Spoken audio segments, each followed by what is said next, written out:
Of a power outage in the heat of the summer. We know that anxiety of opening an electricity bill back of your household or business income. I acknowledge that for too long, the cost of doing business and the cost of living in the Bahamas has been inflated by an energy sector that was stuck in the 20th century. For the energy perspective, to assure that the government's goal is singular and unwavering. Reliability and of LNG terminal will help us to ensure that when you flip a switch, the light comes on every time. It will ensure that our hotels, our hospitals, and our schools can operate without fear of interruption. More importantly, by moving to a more efficient, stable fuel source like LNG, we are creating the pathway to lower electricity bills. This is not a maybe. This is the plan. We are decoupling our fate from the wild swings of the global market and ambitions of a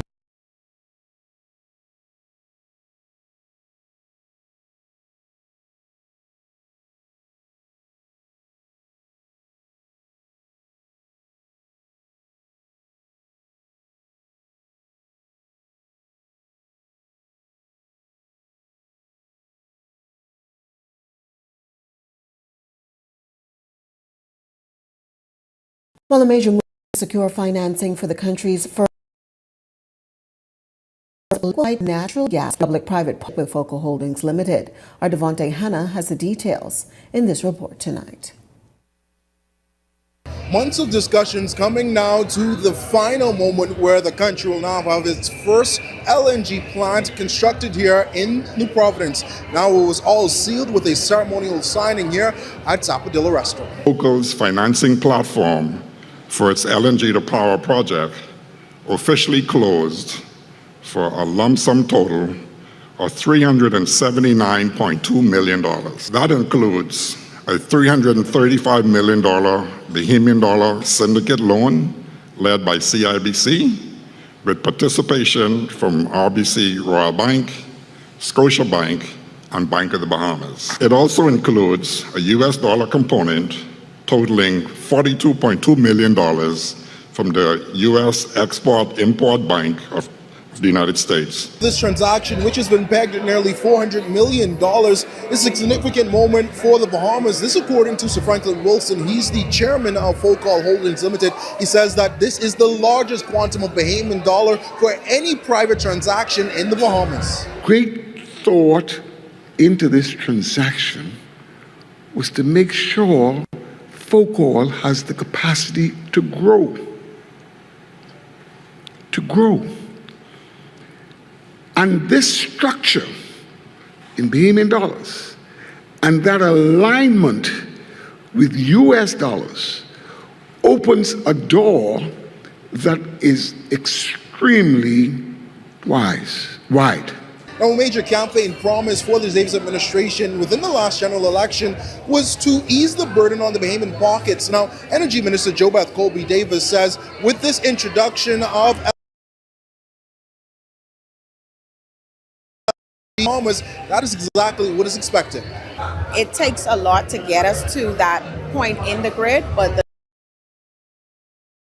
the terminal, key part, Haitian LNG terminal out at Clifton, and then having that provide the LNG into the generation, the conversion of those engines would allow us to then see LNG being as the fuel that goes into the grid to provide power.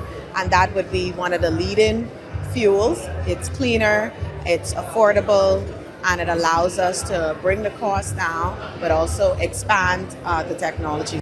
And it's not the first time the introduction of LNG to the Bahamas has been discussed, but today's signing marked a historic move towards that goal. No exact timeline on the construction phase has been revealed. Devontae Hanna, Eyewitness News. Well, a major move to secure financing for the country's first liquefied natural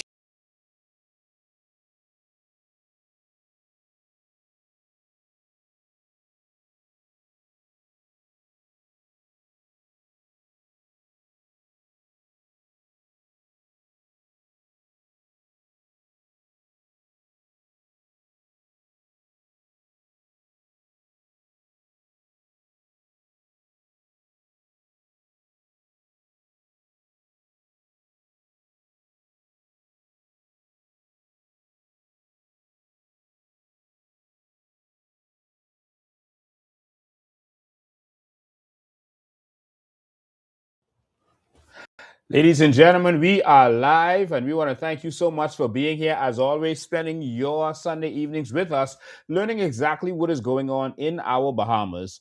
And of course, educating yourselves, educating your family, and being a part of this movement, being a part of making sure the Bahamians know what's going on in our country, being a part of a new mindset for Bahamians. And of course, today we have a few things that we have to educate the Bahamian people on, a few interesting things to educate the Bahamian people on. And I'm sure you've seen the title that they've put up for this video. The titles, the topics, they're serious topics. And right now we have to keep informing the Bahamian people. Some people ask, why are we doing this? Why are you constantly going out there and talking about this stuff? It's because Bahamians don't just have a right to know, they need to know. Our politicians refuse to give us the Freedom of Information Act. And so we have to be the Freedom of Information Act. We have to put ourselves out there and take the risk and be on the front line in order for Bahamians to know what's going on in their country. Otherwise, it's going to be press conferences where they really say nothing and deceive the Bahamian public, or it's going to be more of these stories and deceptions where the media doesn't go hard into them. The media doesn't pay close attention to what is really going on. And if we don't do this, who's going to do this? That's the question that you must ask yourselves. If we don't do this, someone asked me the question, why are you focusing on a Gardner situation? You should understand very carefully that the Eric Player Gardner situation is not an Eric Player Gardner situation. Situation about corruption in our country, embedded, devastating corruption in our country. We don't care about Eric Gardner and his personal life.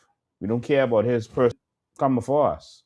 But we care about in our country. We care about what our taxpayer dollars is doing. That concerns us. If it's money laundering that's being done with our taxpayer dollars, we are concerned with that. If buildings are being built and rented to drug dealers, we have to be concerned with that as a people. How could we not want to discuss that? How could that not be an important issue in any nation? What do you think would happen if in England they found out that the government was renting buildings from drug dealers? What do you think would happen? The prime minister would probably immediately step down. Definitely the minister of finance would step down. What do you think would happen in America if they found out that the government was renting buildings from drug dealers? And the thing is not to say that negative stuff or bad stuff doesn't happen in these countries too, you know. But I can tell you one thing. I see politicians being arrested and locked up in those other countries. I don't see that happening in our country. Not while they're in power. I see accountability in those other countries. I don't see that happening in our country. And that's why we have to be vigilant as a people to ensure that our country doesn't go to the dogs. And so, are we going to talk about this? Yes, we're going to talk about this. And if you think that this is for politics and you don't understand what's going on, election is over. We filed for election court on June 1st, and they are ignoring our filing. Just like the filing of the Patriots, that group that filed to deal with the citizenships, persons getting citizenships in our country without renouncing their citizenship. That's being ignored. And so Bahamians need to realize what's going on right around them. And it's their choice to wake up. But we have a job to do. And we're going to do this. We have nothing personal against Eric Blair Gardner. Don't know him. Never met him. Don't care about his personal life. But we care if the taxpayer dollar is being used to launder money for a drug operation. For there to be any Bahamian who doesn't understand that should be concerning to all Bahamians. That should be strange for any Bahamian to hear that there are persons who don't understand the seriousness of that. All right? So, for those who don't understand what that means and the seriousness of that for our country, and they don't want us talking about those persons, I'm sorry, I can't help you, because we're going to continue to do what we have to do. All right? And today we're going to talk about BPL. You'll swing again. See what's happening. The blackouts are going to slow down now. I'm going to tell you why the blackouts is happening. You just got to wake up and educate yourselves. We're going to talk about how you just got swing. And you saw the videos we were playing in the beginning. We'll get to that in a minute. Before we get to that, ladies and gentlemen, I just want to remind you that we have a few things coming up in short order. And so in a matter of days, on August 3rd, we're going to have our soup and sauce out at our headquarters. Support the movement. Continue to support us and what we're doing. Soups are $20 and sauce is just $15. And it's all kind of sauce, mutton sauce, pig, sheep, everything. And so just be a part of that. There's also stew fish, etc., that's going to be for sale. So if you don't eat the sauce, if you don't eat red meat, we have stew fish that you can take advantage of. It's going to be fabulous. The soup with everything in it is going to be amazing. We have some of the greatest chefs in the COI, and so you can be a part of that. And so you can get your sauce, or you can get your soup.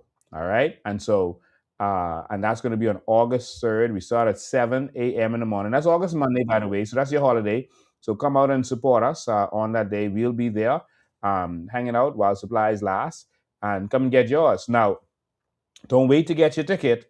You can get it, buy it right there, but we need you to buy your tickets ahead of time. And so You can go to our headquarters in Chippenham any day. You can Google our headquarters and it'll show you where it is. All right. So just go into Google and put Coalition of Independence headquarters or Coalition of Independence, and it'll direct you straight to our headquarters in Chippenham. Okay.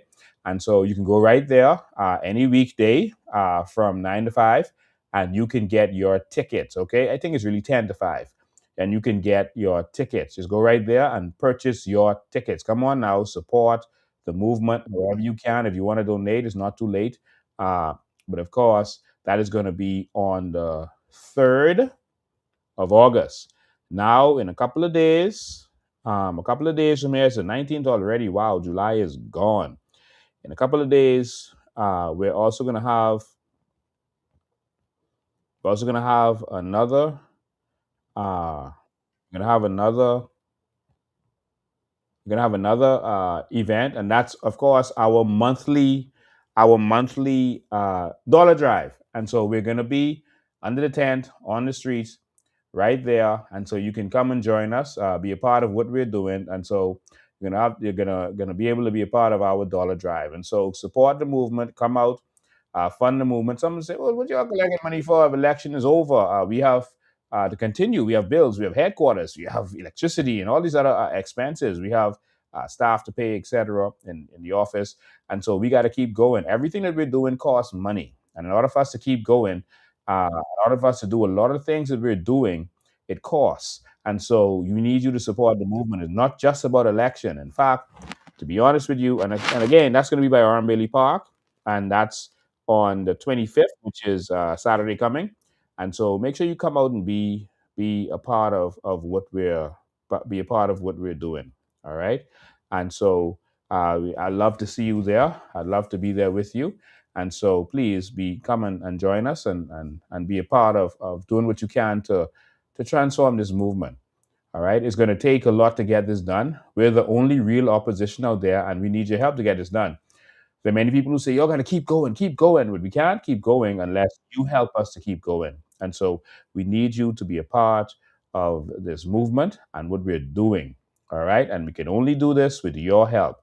And so make sure you do that. In the meantime, you can also, with the QR codes that we have, I'm putting on the screen right now, and I think it should put a text you can click on in the chat. You can support the movement. So if you're in the Bahamas, you can use this one and support the movement. Or if you're in any other country, you can use this one, GoFundMe, and you can support the movement. Of course, you can also go to our website at any time. Go to either scroll down or go to donate in the menu, and you can support the movement at any time. Use your card and be a part of the movement. And you can join up as a member and continue to support the movement. That's how we're going to get this done. That's the only way we're going to get this done. So those are the ways to support the movement. So Dollar Drive is coming up on Saturday. So just come out to Arm Bailey Park and be a part. You come sit with us and whatever you want to do. We'll have some sauce and whatever out there. But come sit with us and hang out, and you can come and support the movement. So we'll be there. And also on August 3rd, we'll also be at our headquarters. All right. So be there with us. Also, our numbers have changed. And so if you want to get in contact with us, you can call our national headquarters at 821 for COI. That's 821-4264, which is the same as 821 for COI. All right. You can also call 821-4265. And that's if you want to become a member. All right. If you want to join up, if you have any general membership inquiries, you can call 821-4265. But also, it can reach us for any reason at 821-4264. And those are the numbers. And so someone can put them in the chat and make sure you're up to date. We're going to make sure they put them on our social media page and on our website so you know exactly what is happening at any time. All right. So looking forward to seeing all of you. Looking forward to continuing to fight this movement.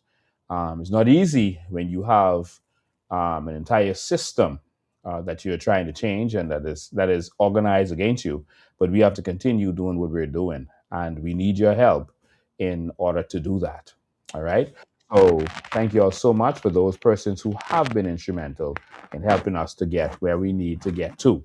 All right. So thank you and God bless you for that. Now it's time to get to what we came to talk about. We got a couple of things. The first thing, this is just a little side note. We just thought it was a little entertaining and a little funny. And so we thought it would be cute to put this in here. We noticed that, you know, when the PLP got in the last time and they went to the UN right after that, they carried huge contingents with them, and everyone was there. The PM was there. Everyone was there. Some ministers were there. Um, all kind of people were there. I mean, supporters and people who support the party, who sell fruits inside the street. Everyone was there. Everyone was there. I mean, they had big contingents. I mean, it was so huge.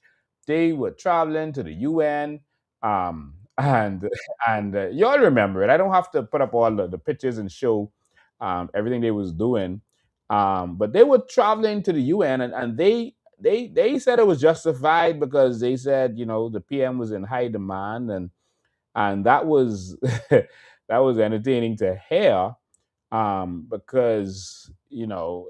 It was entertaining to hear, because when the PM was speaking, there was no one there. All right, and that was the first thing. We had big contingents there, and there were more people in their contingent probably than was sitting in the UN theater while the PM was speaking to them. And so I remember vividly those pictures. Let me. I'll put those one up. I just thought it was entertaining. Some of you might not remember. Um, some of you might not remember those pics. I'm gonna pull them up for you because it really was entertaining to look back at them, my team. Uh, it just it's so entertaining how every time we start to do this stuff, how everything starts to freeze up. Yeah, everything is frozen. Everything's locked down all of a sudden. But okay, I'll just pull this up.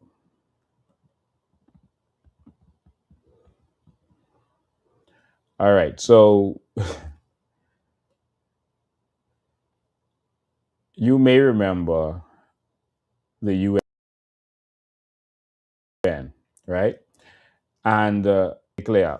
I know they said the PLP ducked the UN, but the fact of the matter is, it really was that the PLP sent Lisa ramming, whereas they normally have huge contingents going to these stuff. This time it was just Lisa ramming by herself, going to the UN. And so when we saw that, we were like, well, what's going on here? We're on day 2 at the United Nations, New York.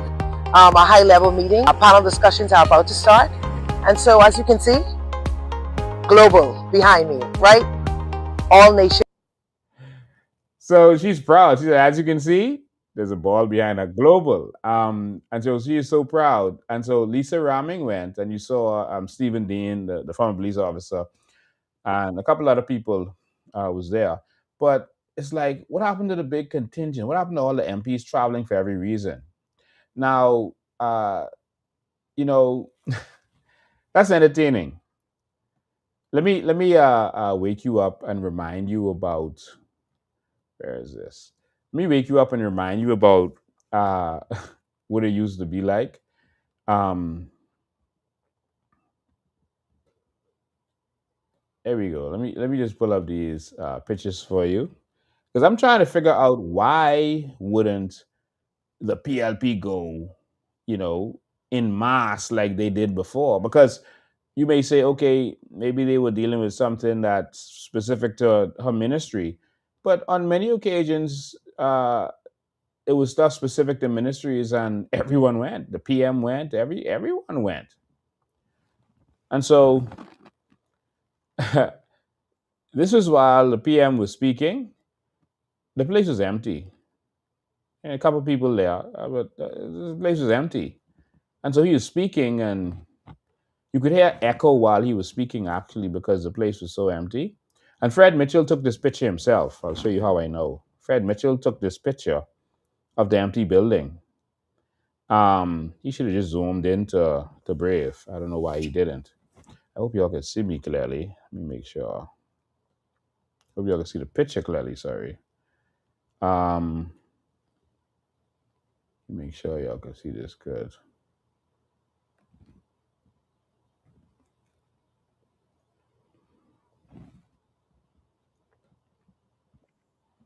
Okay, let me put it on the bigger one. Good. Now y'all can see good. All right. Perfect. All right. Just wanted to make sure y'all can see properly. All right. So that's what Fred Mitchell did. Um, let me just scroll through a bunch of pics. See if I could. Okay. So here is when Fred Mitchell did his left. That's the Bahamian contingent right there. So there's a bunch of them sitting in the corner. No one looks like they want to be here. That's concerning to me. Look at everyone. Like this one has his head down. A couple of them have their head down. A couple of them looking in every other direction other than at the PM.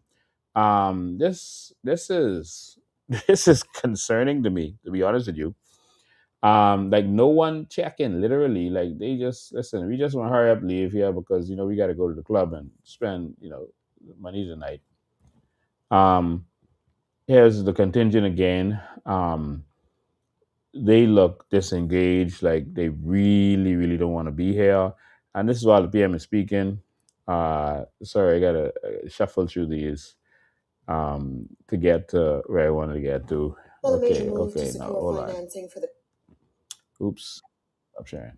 All right, so let me. I just thought it was entertaining to see that where the people literally wasn't checking, and if you there was a picture there with Fred Mitchell, um, where you could see that. Okay, let me pull it up for you.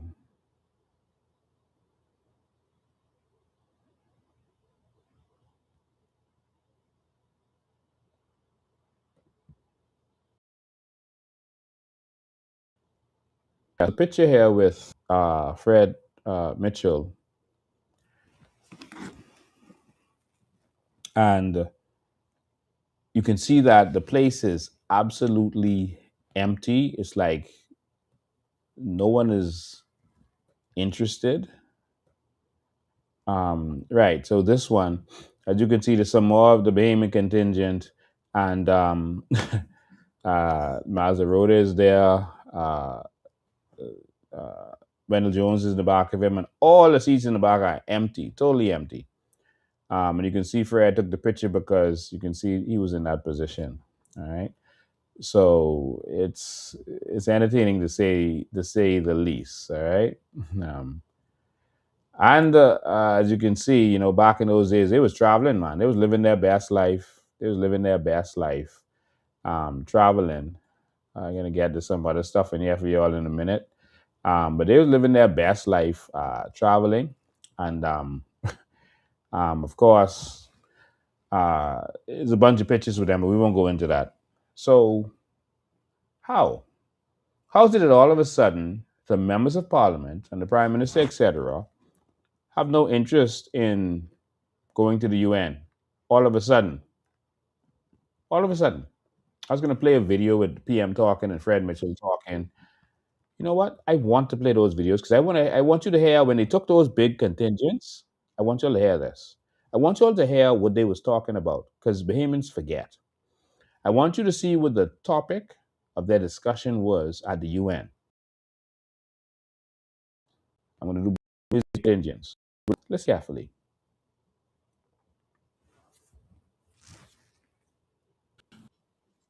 Continue to suffer. Political vacuum. Incident just over a year ago has led to more violence, with the instability fueling more tragedy and threatening the entire region. Migration is not the only issue which the Bahamas is grappling with. We are also struggling from the proliferation of guns. We do not manufacture guns in our country, and yet they illegally find their way to the Bahamas. And with So my thing is, this is your chance at the UN, your first time there, and you're talking about Haiti. That didn't fly right with a lot of Bahamians, but of course, we put them back, so we must be like it. Um, so his conversations with Haiti, and then the guns, which actually come from Haiti, most of it. Most of it doesn't come from straight from Haiti. Here's what Fred had to say. Voices to reject the gospel according to no. So long as we have our voices and so on until we succeed and justice is served. We do not accept the gospel according to no when it comes to Haiti. As the first black republic and the first independent Caribbean state, Haiti has paid dearly for daring to declare and assert their independence from colonial rule back in 1804. First, they were forced to pay some $20 billion in today's money to be let alone by their former colonial masters. Then they were, in the 20th century, ruled by an invading military for 2 decades that took all the wealth from their treasury and forced the payments back to Washington, D.C. And today, we wonder why the situation is as dire as it is. So these fellas went to the UN. All the stuff happening in the Bahamas, all the stuff that we need, they're going to talk about Haiti. Fred was talking about a loan that Haiti had, so it was forced to pay for the war, for freeing themselves. Was equivalent to $20 billion today. We have paid much more of that in loans, and y'all have done nothing about it. We're heading to $15 billion in debt right now. That's not included everything else from the past. We spend much more of that on debt. We need to be worried about the debt that we have, not the debt that Haiti had. All right, that's already paid off. And so their concern was always Haiti, Haiti, Haiti. And they took big contingents to go to the UN to talk about Haiti. But now, I need y'all to use this budget. Y'all have a big budget. Y'all increase the travel budget. And so I need y'all to use this budget. Why are y'all not using the budget? What's the problem with y'all going to New York now? Y'all went to New York before. What's the problem with going to New York now? We see y'all jump on the plane to go to St. Lucia. You carried a big contingent there to St. Lucia. What happened to New York? What happened to the UN? When it was COP26, COP27, that's a environmental seminar, and so well, kind of a summit, and so everyone went to that in Dubai, except the Minister of Environment, which was Vaughan Miller. So why didn't you send the minister responsible for that instead of spending all that money on tickets? Now all of a sudden, no one want to go to New York. We need some of y'all to go to New York, please. We need some of y'all to go to New York. Why have the budget if you're not spending it? So, listen, it's not over. It's not finished yet, as far as I know. Some of y'all go keep Lisa Ramming company, please. Please. All right? Please keep Lisa Ramming company. Someone says 50 views, things bad. That's probably a PLP. That's the average. They don't understand these complex stuff. Wherever you're watching it has different amounts of views. All right, we got 10,000 people watching this right now. 10,090 all over the world right now. They don't know that if they watch it on Bahamian Evolution Facebook, it could have 50. If they watch it on Coalition of Independence, it could have 200. If they watch it on my own, it could have 700, 800. If they watch it on YouTube, where I think most of the people watching it right now, it'll have different numbers. Yep, big numbers on YouTube. And so they don't understand that. So the little little PLP trolls coping to they fighting the cope to understand things in this new media world. All right, so say 50 views. All right, so all right, I just happened to see that while looking at the screen on the side. um, uh, so, ladies and gentlemen, um, I just thought that was important to just touch on before we get further into this. That because that was very entertaining, and so we don't understand what the problem is, why all of a sudden they're not going. But we need you all to travel, man, especially to the U.S. We need you all to travel, man. Use that travel budget, please. Don't be shy. Don't be shy. You know, in fact, use Bahamas Air if you have to, don't, because you know you don't pay them back. Just go in Bahamas Air and love yourself. All right, how about that? Y'all could eat all the first class y'all want. Y'all could eat all the 5-star restaurants y'all want. Just go spend that money in New York, man. Don't let Lisa Ramen go on her own. There's been many stuff that's referenced to just a ministry that all them pile up and go on and carry everybody with them. Now they ain't doing it. I wonder why. All right. So just wanted to say that. So when we say the PLP duct this meeting in New York, we didn't mean that no one went. Yeah, we know Lisa Ramen went, but why only Lisa Ramen gone? It's looking strange.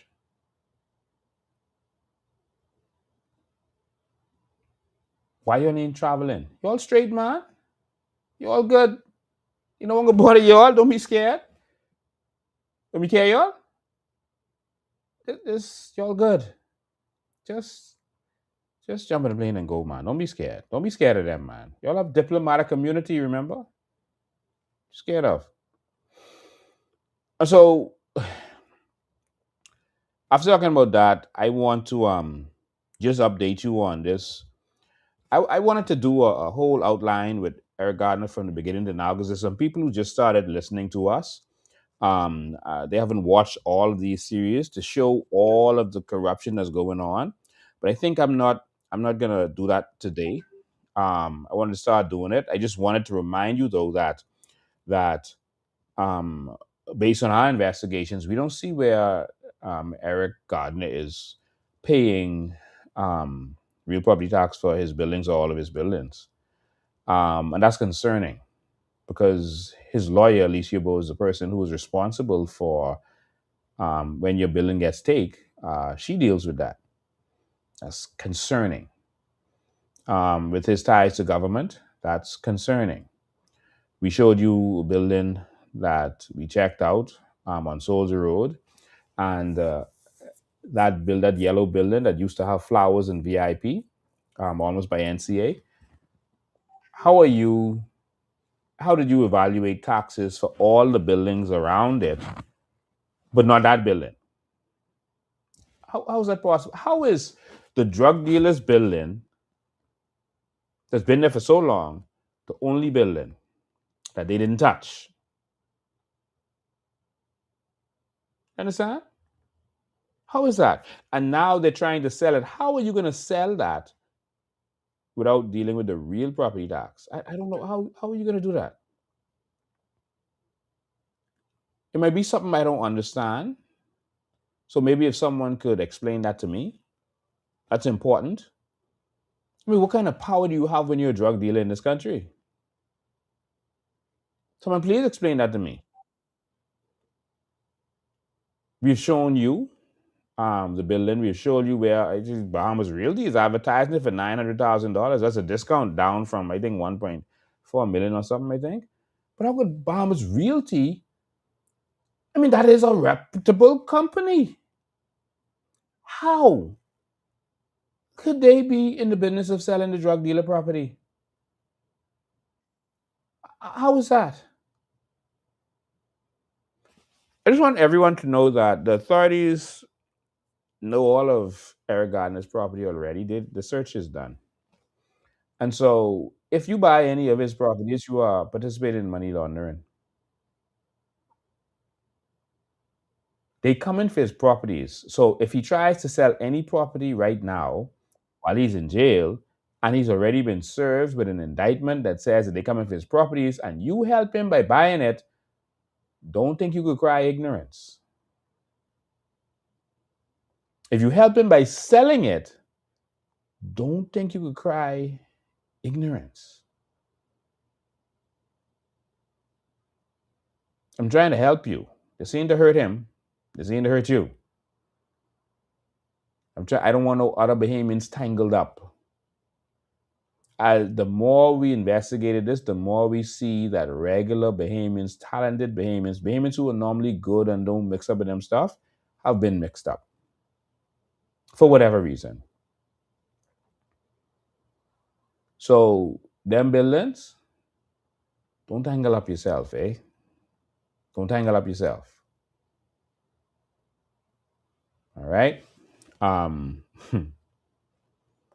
So, ladies and gentlemen, just be wise when it comes to that. So, I just wanted to do that. I was going to update on all what's going on and update you with some stuff about this case. Now, I just want you to know that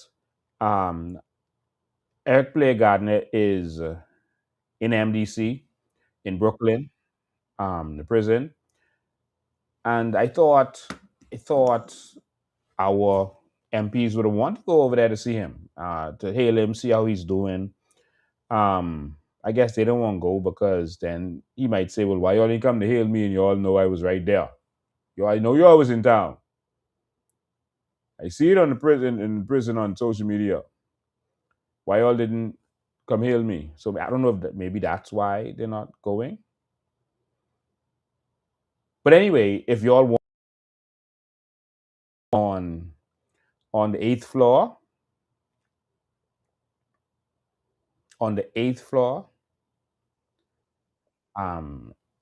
they call that floor Chomo floor. The reason they call it that is because that's a floor where they keep child molesters, the most notorious child molesters and evil rapists and those demonic people in the world. They're keeping him with them on the eighth floor. So if y'all want to go visit him, that's where he is, right on the eighth floor with the child molesters. I don't know why they have him there with the child molesters, but they have to separate him from the other accused, so they can't put them on the same floor. So that may be the reason. But they put him on the floor with the child molesters. I hope he's safe, because there's some demented people he's around. I hope when he goes to sleep, he's okay. But if y'all want to see him, that's where he is, okay? Right on the eighth floor. So Lisa, if you want to go see him, I mean, you can go see him too. Right on the eighth floor, on the child molesters floor. All right. So just wanted to get that out of the way. We have documents about this Marvin Dames drug boat. Again, I was going to go through that. I'm not gonna go through it, but I'm just gonna let you know. Well, before that, right now, what is happening with Eric Gardner? I'm sorry, is that there's discovery going on. So his lawyers are now getting their emails are being loaded up with the evidence of what's happening, because the case is supposed to start in September. And that's probably going to get pushed back, all right, because he's going to have to start negotiating at some point. But right now, they're getting discovery. So right now, they are finding out exactly what the evidence is. And of course, Gardner now has access to phones, all right, because of where he is. He can now call whom he could call, whoever he wants to call in the Bahamas, anyone he could call. He could call, Jobet, Brave. He could call anybody. He could call Alicia. Now he's free to do so, his friends and family. He can call them now. I mean, he has access to the outside world. So he could even call and say, hey, go shut up that person, silence them, get rid of this, sell this, move that. But I just wanted you all to know that he now is being flooded with discovery. So now he knows what they know. And he's going to know all this stuff that we've been telling you. And of course, we are running no investigation here in the Bahamas. The drugs was run from the Bahamas, but no investigation here. I wonder why. Okay, so just want to get it out of the way. Now, the Marvin Amos both thing, we have the documents, the court documents, and all that. A plea change happened, and so now no one else is going to get involved. They talked about seizures of everything involved with it, so the boat should be seized, but we are hearing that it might not. We're looking to see what's going on with that, to see whether Marvin Amos boat was seized or not. But according to the documents, he's supposed to cooperate. Again, we have all these documents, but I don't want to go through all of that. I want to talk with BPL today and then take your calls. So Marvin Dames is off the because the fella said that he is doing it on his own. All right. So now Marvin Dames won't be implicated in that, just to update you with that. But he could lose his boat. He could, as well as he may not. All right, so that's the situation there. So instead of reading through all that, I'm just going to leave that there. Now, it's time to talk about the blackouts. It's serious, y'all. It's serious. Firstly, I want to talk about the fact that the blackouts started happening all of a sudden. And I want you to understand something. Those blackouts did not happen out of nowhere. I don't believe in any lightning strike. I believe that one, the blackouts was a distraction to get you all to stop talking about Eric Gardner's situation and to start talking about something else. That's what I believe. That's what they always do when this kind of stuff comes up. And so they ended Parliament, so there's nothing to really focus on in the news for the next couple of months. It's a long break. And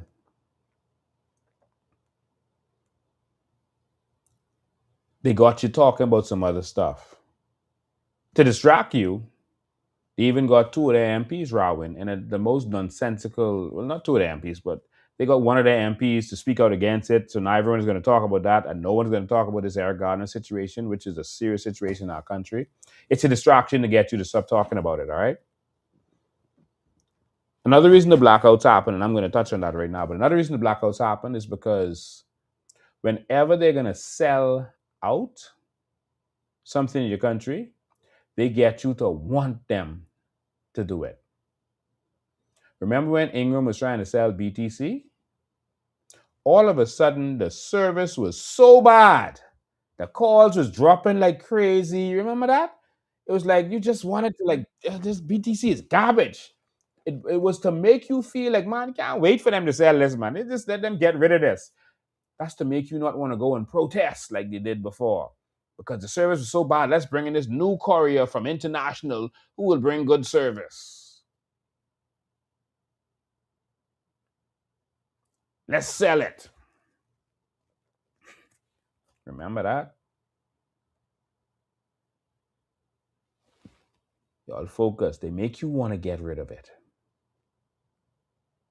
So there will be no objection. No one could call for any protests, etc. The same thing is happening with BPL now. They just went to this LNG deal after coming out of a deal where they sold BPL out to Pike.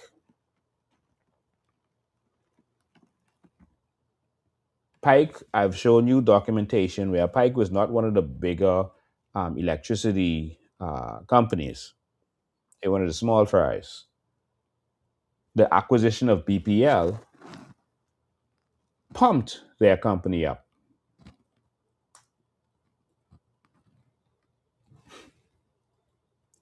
And then, all of a sudden,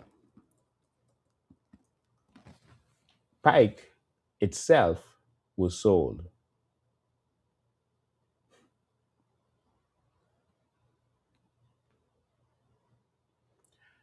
In December 2025, investment firm TPG and Lacasse acquired a majority interest in Pike Corporation. It was sold for $5 billion.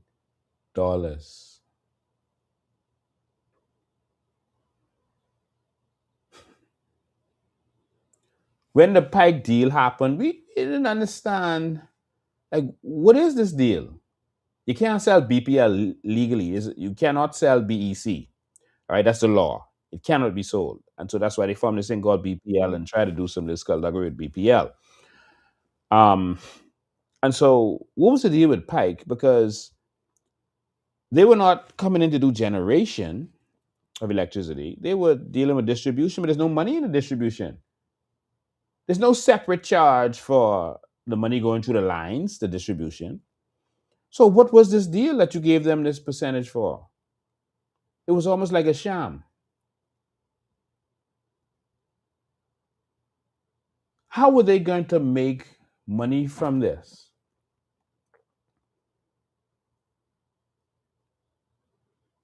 Because distribution, money is not made from that. Money is made from the generation. So where was the and so it was so confusing. But of course, as you see, and I showed you the documentation, you could Google it yourself.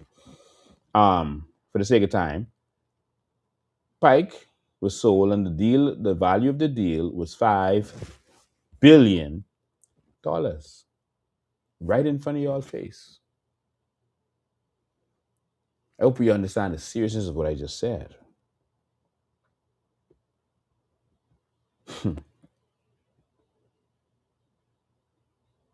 Are we gonna get anything for that? Nope. But y'all keep getting swing.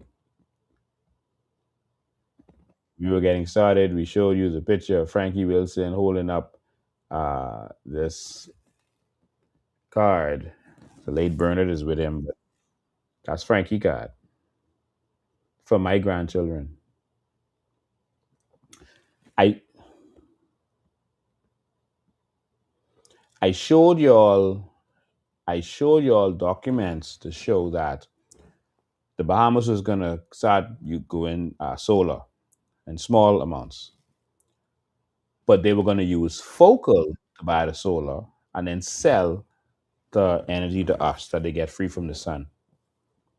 I told you that's what was gonna happen, and it happened. Everything I said turned out to be true. I showed you the documents behind that. Then after that, Frankie Wilson came out and admitted it. So instead of us benefiting by getting reduced costs or getting free electricity because it's solar, nah. The money goes to Focal, which is owned by the FNMs and the PLPs. Now there's this thing about LNG. You'll remember that Leslie Miller was pushing for LNG many years ago. And he, was fought down. He wanted to bring LNG because he had a connection with someone. I guess he wanted to make that money. But he had a connection with somebody, and they didn't let it go through because Focal was like, we ain't doing that. That they're cutting out our profits, I guess. And so they did everything to vilify LNG. Oh, it could explode. Oh, this could happen. Oh, it ain't the best. Oh, this. They had every reason not to go to LNG. And Leslie Miller was saying this could save a lot of money. Now, years later, Focal is in the LNG and they're partnering with Shell West. And of course, now all of a sudden, because Focal could benefit from it, we go in LNG. Are you all focused on what's happening in your country right in front of your very eyes? They don't do nothing they can't make money from. Nothing. Now I'm going to play this video for you all again because a lot more people are on here than it was in the beginning when I was playing the videos. Okay, 11,000 people on here now. And so I'm going to play this video again for y'all so that y'all can see. The one with Jobette was really boring and dull and she was saying nothing. So I'm not going to play that one again. Go back and watch that if you need to watch that. But that was dull. That was really dull. But I'm going to Frankie Wilson and all of them, and I'll walk you through this.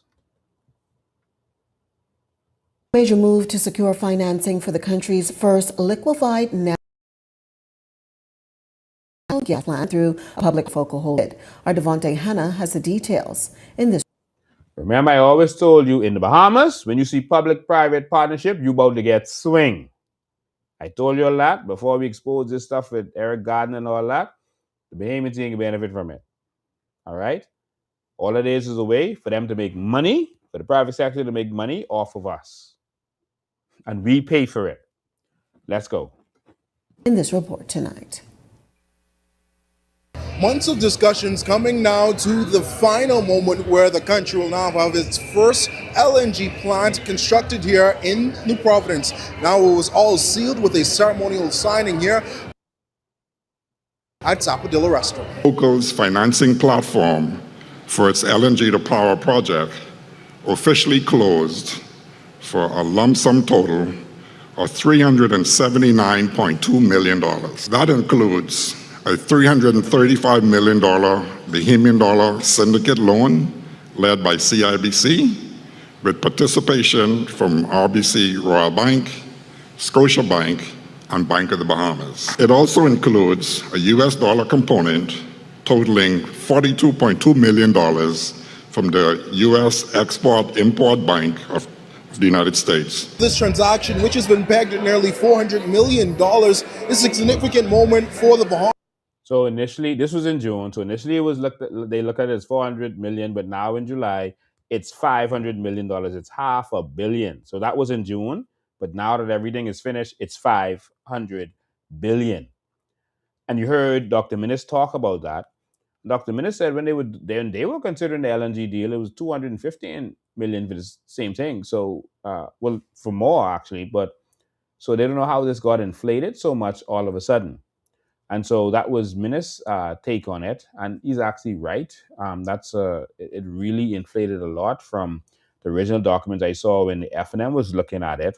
Of course, Minnis can't talk because he did nothing. All right, the F&M did nothing. Don't say you was considering it, you was talking about it, you was doing it, but the election came. What are you talking about? You called the election. And so y'all have no right to get in this conversation. But thanks for the information. Yes, this is more than double. And of course, that happens. This according to Sir Franklin Wilson. He's the chairman of Focal Holdings Limited. He says that this is the largest quantum of Bahamian dollar for any private transaction in the Bahamas. Great thought into this transaction was to make sure Focal has the capacity to grow. To grow. Did you hear what he just said?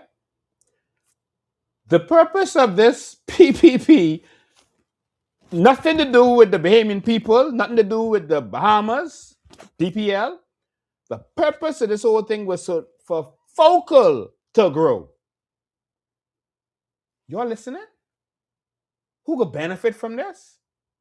Because y'all stay tuned. We got to talk about this. He said it with his own mouth. See, back in the day, they used to hide this stuff. They wouldn't outright say stuff like this. But now they feel that they're so untouchable that they could just, when election come, and throw a couple dollars on the ground. They could throw $50 million on the ground and then sign a big $500 million deal in which they're going to make billions of dollars. So throw that money on the ground during an election. We could take it right back from them. I'm about to get to that in a minute. But you heard him say it with his own mouth. The purpose of this was about Focal and for Focal to grow.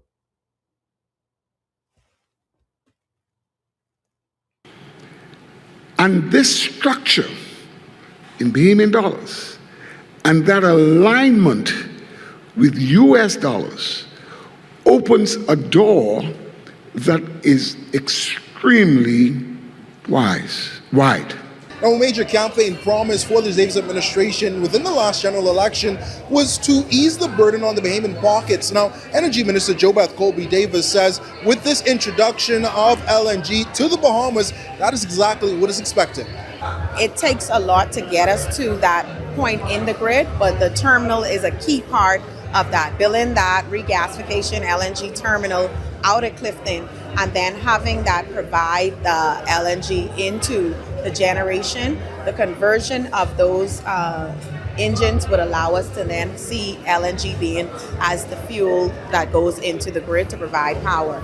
And that would be one of the leading fuels. It's cleaner, it's affordable, and it allows us to bring the cost down, but also expand the technology. And it's not the first time the introduction of LNG to the Bahamas has been discussed, but today's signing marked a historic move towards that goal. No exact timeline on the construction phase has been revealed. Devontae Hanna, Eyewitness News. While a major move to secure financing for the country's first So, ladies and gentlemen, liquefied natural while a major move to secure financing for the country's first liquefied so that whole thing is about focal. They said it. There seems about no PPP to benefit the people. This to grow focal. Now they spending $500 million. They could build the facilities in Clifton Pier to do this. $500 million. Here is the problem.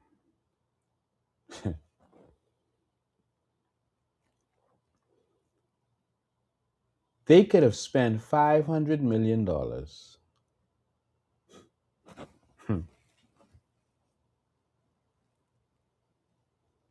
$500 million and built solar facilities.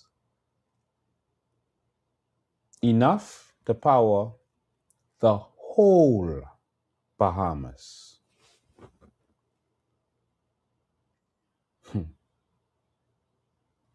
you all hear that?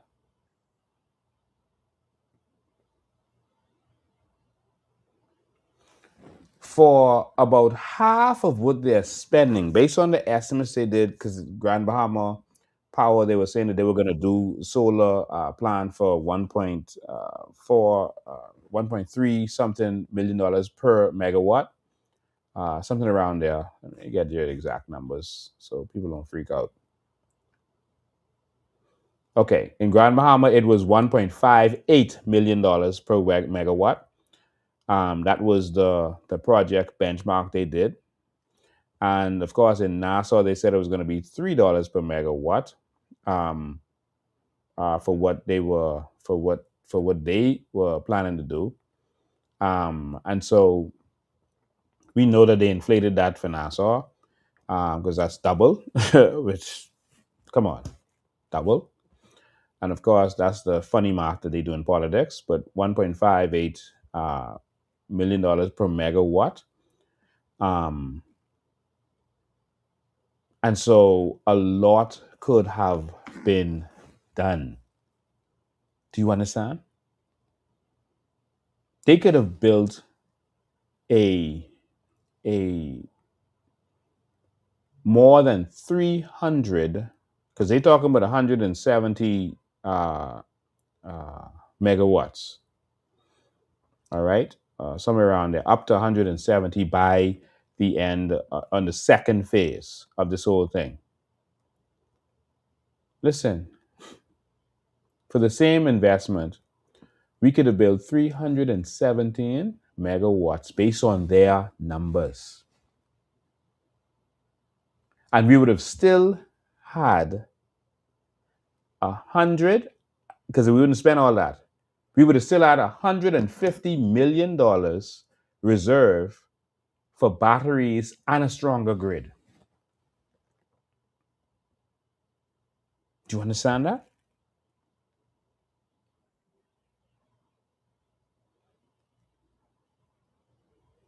We could have doubled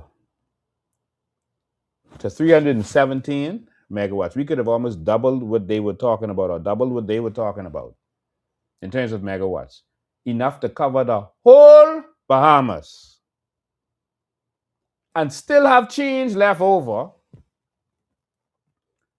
to change your whole grid in the whole country and have batteries so that at night you still have power. And guess where the savings is? Guess where it is? Now you don't have to pay for fuel. The $30 million per month plus that they spend on fuel, because it is increased now, the normal $30 million per month they spend on fuel is much more now because the fuel price went up. You save that. So that's $360 million during normal times. That more than pays for the solar itself. Do you all see where our country is going? Do you see how messed up this is? Just so Focal could make money. And I told you all this was coming. This is what they're doing.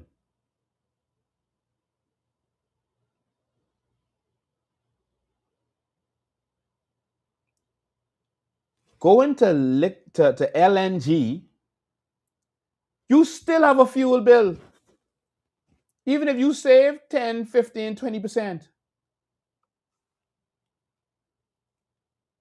Right now, BPL's consumption, based on their policy since 2021, they're using 60% light fuel, 30% heavy fuel, and 10% propane. That's what they're using right now. All right? The generation costs 12 to 15 cents per kilowatt hour. I'm reading from a study we put together. They're renting, so the rented Agreco 80 units had average variable costs of approximately 21 cents per kilowatt hour.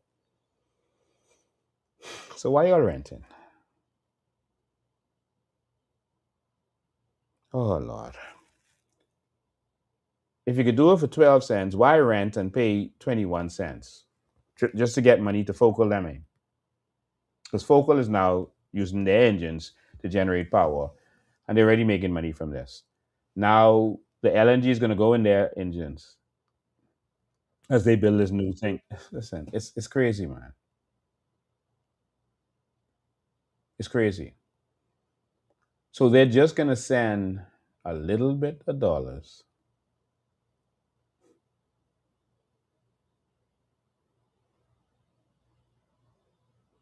And they're going to make a lot of money from y'all.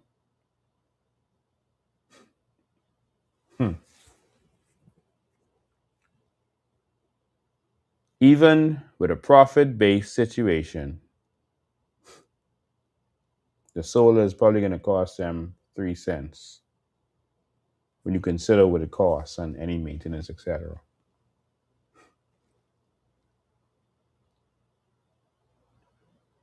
My Lord.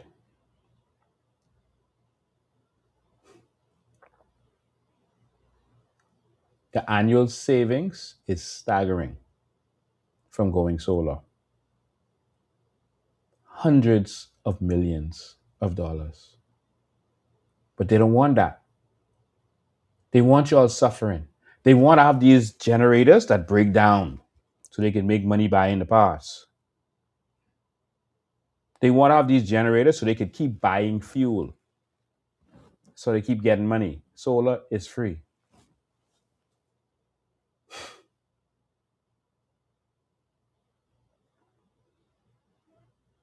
They could save hundreds of millions per year.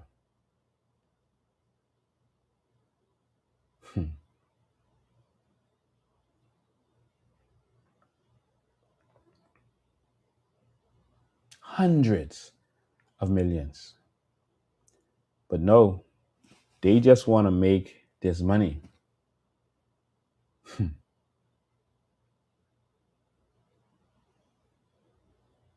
There's not a huge savings for LNG. It is somewhat cheaper, but it is not a huge saving. Do you know what the savings is going to be?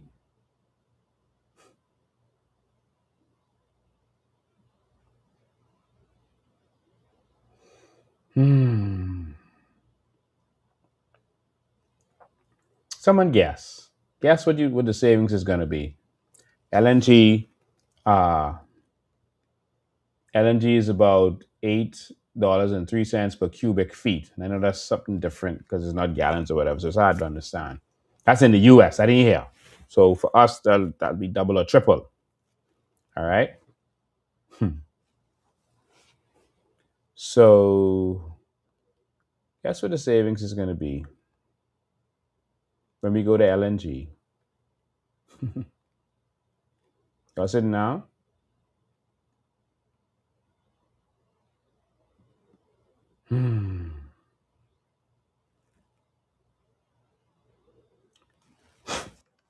The savings is 1.5 cents to 4.5 cents per kilowatt hour based on the calculations versus the HFO, heavy fuel. So all this bragging and jumping up and down, they ain't giving you all no numbers, you know. The savings is about 1.5 cents to 4.5 cents. And guess what? You know that savings ain't coming to you. That's for their profit because it's about Focal, not about you. So if the savings is 1.5 cents to 4.5 cents based on US prices, because we don't have the prices here yet, but based on this research, it's based on US prices. What? Because when y'all was rowing Leslie Miller, y'all said the savings wasn't enough to take the risks to go into it. But now, of course, y'all change your whole mindset.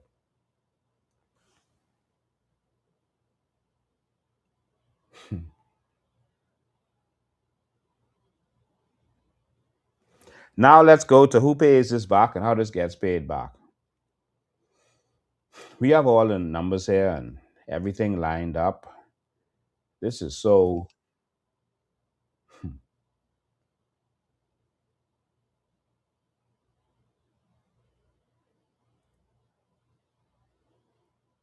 The government projected $50 million in fuel savings.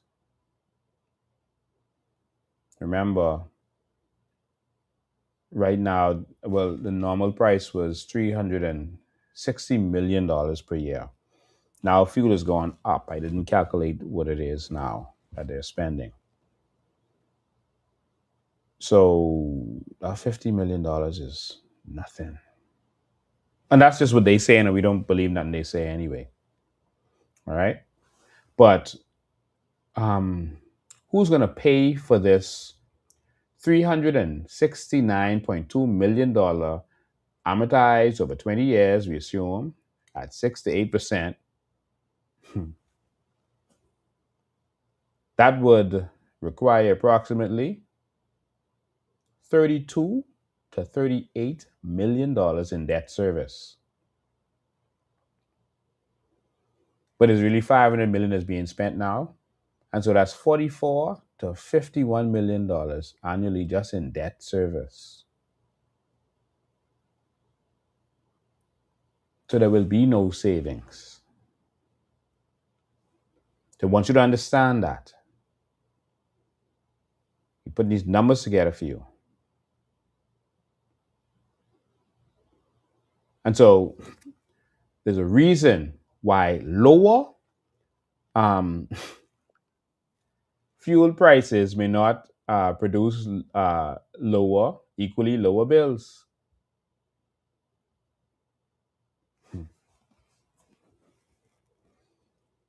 The 2024 electricity tariff order allows the fuel adjustment charge to include more than the commodity price of fuel. They are allowed the following: terminal or throughput fees, bank and foreign exchange fees connected with fuel payments, variable fuel costs under independent power producers agreements, fuel hedging costs, demurrage, testing and inspection fees, interest. So they're allowed to put all these stuff, adjust a lot of things so that they can joke you with the price. That's the first thing. The next thing is That saving is going to go to their profit, not to the people. And so what's really going to happen is, as always has happened, let me break this down for you while you're focused on this.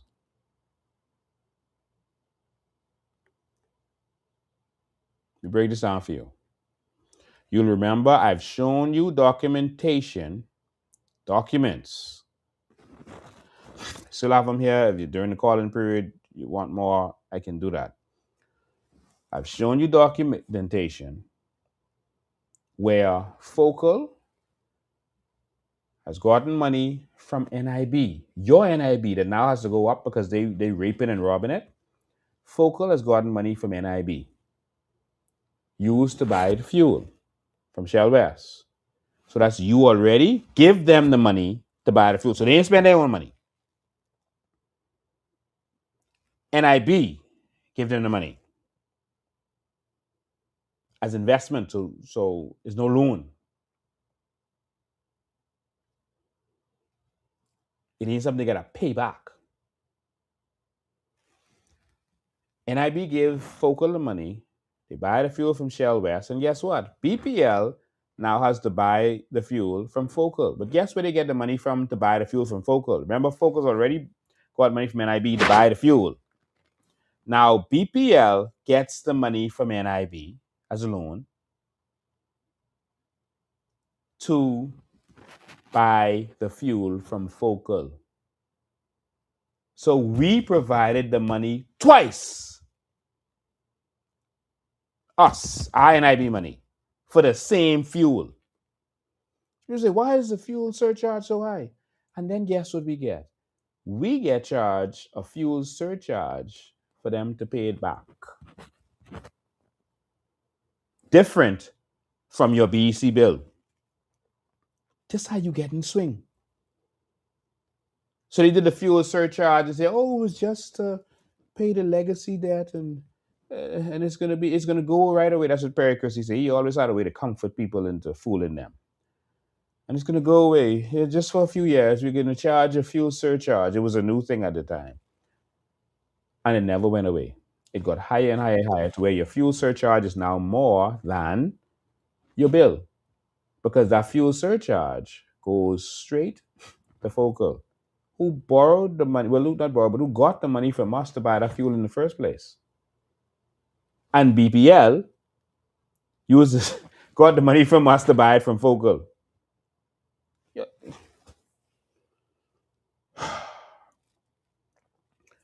And this is what we keep voting for. This is what we want. So let me tell you what's gonna happen with this, all this, what they borrowing to grow Focal. You go pay that back in taxes.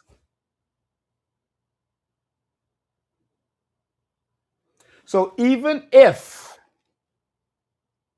the difference in the cost with LNG versus the fuel they're using now wasn't 1.5 cents to 4.5 cents, even if you got a savings of 1.5 to 4.5 cents per kilowatt hour, even if you got a savings, the fuel surcharge can go up.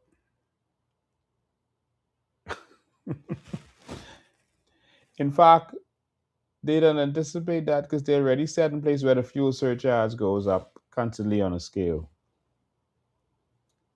They'll already swing the Bahamian people.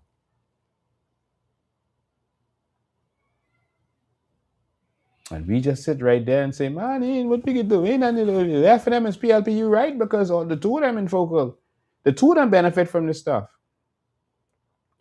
Every time this crew get involved, the first thing that the first people that benefits is Frankie Wilson and the crew, which includes Orville Turnquest and the crew and everyone else. Remember last election? Immediately, they gave the contracts to build low-cost homes, starting in Pinecrest, Tarwac Homes. Then they made deals with Focals, giving them generation and all this kind of stuff. But F&M did it too when they was in Minister. Now we are here, and immediately, boom, $500 million. And Brave Davis is smart. That's a politician's politician, buddy. Penland was probably the best, sharpest politician, not best, but sharpest politician we had. Ingram was a shrewd politician too, but Brave Davis is a shrewd politician on another level, and he's underestimated. Um, he's the one who shouldn't have won because people, had all this negative stuff to say, but he won anyway. Um, he was not in the good books with America, so what he did, he hired Roger Stone, who was Trump's people, and now this LNG deal is going through.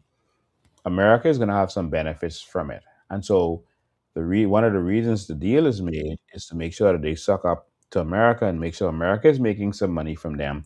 So maybe they wouldn't put any pressure as it relates to this Eric Gardner situation. Yo, let's make money, man. You could lock us up, or we could make money. That's how it looks like they're trying to do. What you gonna do? You gonna put Pentad there? Or you gonna Lincoln them win? When they was campaigning on Safe It Brave, he wasn't talking to y'all. He was talking to America. So now he's saying, okay, you see, we ain't gonna work with China no more. We can work with y'all. We can find ways to pump money into America. And so y'all, please don't lock us up. That's what's happening behind the scenes, in my opinion.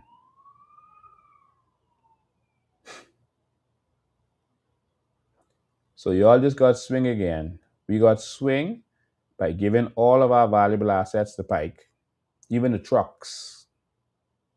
They take them and rip PC off them and put Pike on them. All our lines, everything we gave to Pike.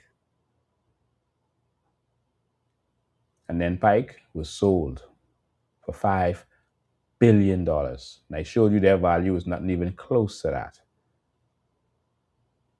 In fact, BPL was making more money than Pike in the documents I showed you.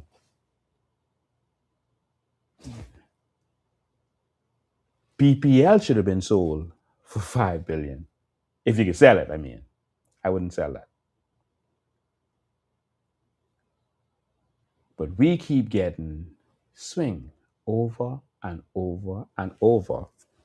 They keep urinating on us and calling it rain. They keep feeding us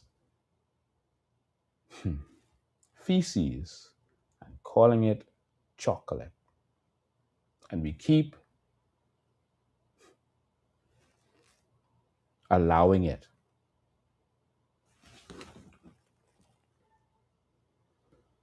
And we keep allowing it. Farmers, when are we going to wake up?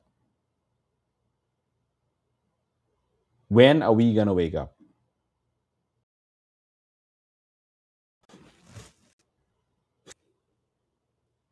You tell the people, you got to stand up. You got to fight this. They don't want to risk their good job. They ain't coming out. They ain't coming out to get locked up. So you have to pay.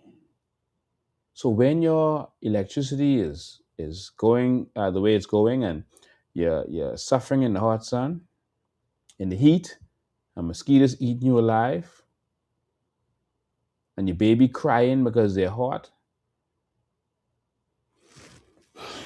and you're trying to survive with menopause, or your Grammy medicine is in the fridge being destroyed, you allowed that. The reason to stand up is so that you and your loved ones don't suffer.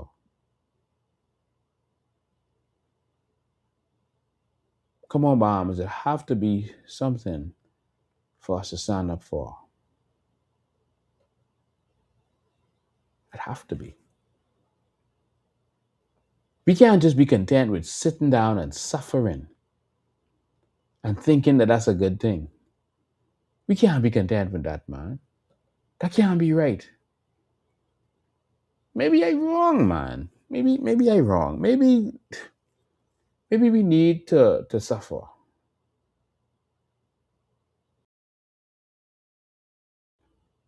in order to get it right. No. Maybe they just want to see our MPs do good and us do bad. Maybe that's the case. Maybe it just be their best life and you suffering. Maybe.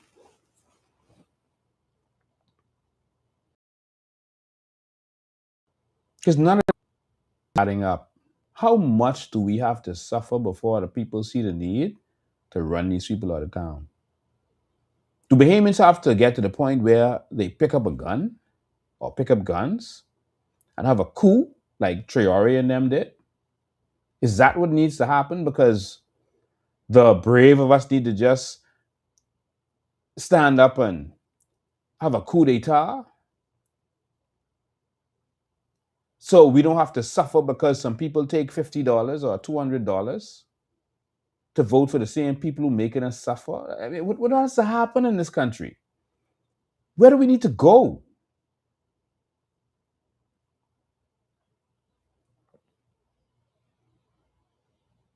Are they just going to continue to cheat the elections and we just sit down and say, oh, well, they cheat. Okay, yeah. Everywhere I go, even big lawyers, small lawyers, regular people, business people saying, Lincoln, they cheated you. Okay, so we do what is right. We filed for election court and we're being ignored. So when the law of man fails you, what do? The principle is you go to the law of the jungle. Hold one sec, caller. I'll be right with you. So as a country, we need to decide what is going to happen from here on in. We need to decide.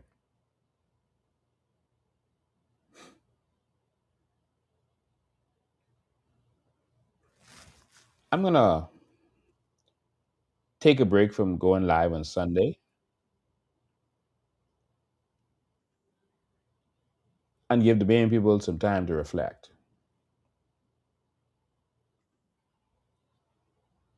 I'm going to spend some time with my family. Maybe spend some time going to church because I haven't been able to go to church because I'm preparing for my live every Sunday. I went to church this morning. That felt like heaven. I felt like heaven. I went to Revolution Church this morning. It was fabulous. I felt at home.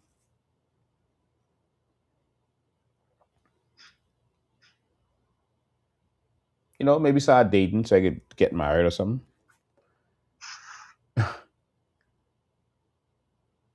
But our country is broken. And we got to decide what we could do for our country. When I come back, we got to make a decision. I'm going to spend the summer with my children.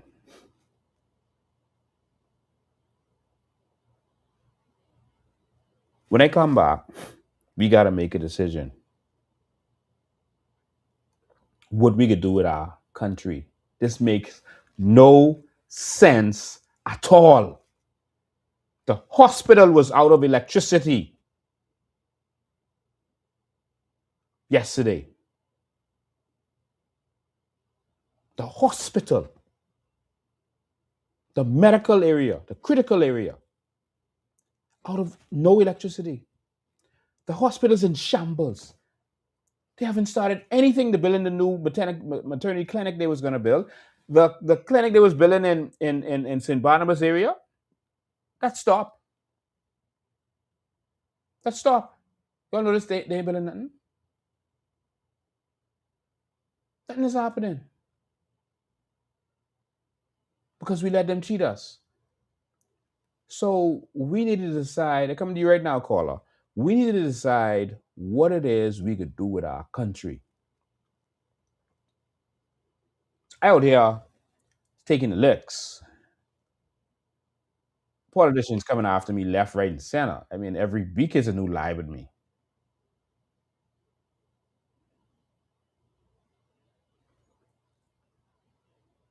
I don't mind taking the licks for this nation, but to be educated about the facts and still allow it to continue. How did the teachers protest before election? The leader of the teachers union hold up the prime minister hand when he did nothing, and then the next day he come and put his hand in her face like that. I mean, that's wrong. And then the teachers still let the PLP get in. The teachers let that happen. The police got their insurance taken from them. Police are wearing hand-me-down uniforms. Hand-me-down from officers that died or left the force. Did the officers let them get back in power? What's happening to our country?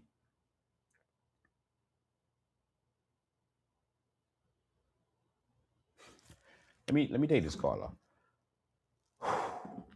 Call you live. Good afternoon, Mr. Bean. Good evening, Bahamas. Derek Benjamin Demerit Jr. here. I was listening to you, and something you said to me kind of really stood out to me and rests on my chest. It actually hurt me, and that is with respect to the NIB funding. That is really earmarked for certain things, but there's a loophole. I think with respect to Section 10 that allows them to invest money, but there's really no return on the investment. So we putting money there, and Because we when it's time for loosened. the return, they just loop it. And they say, okay, keep it.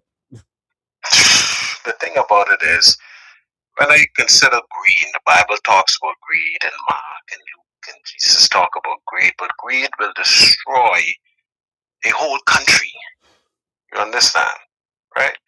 At the end of the day, these people want everything they see. You understand? They really don't need it.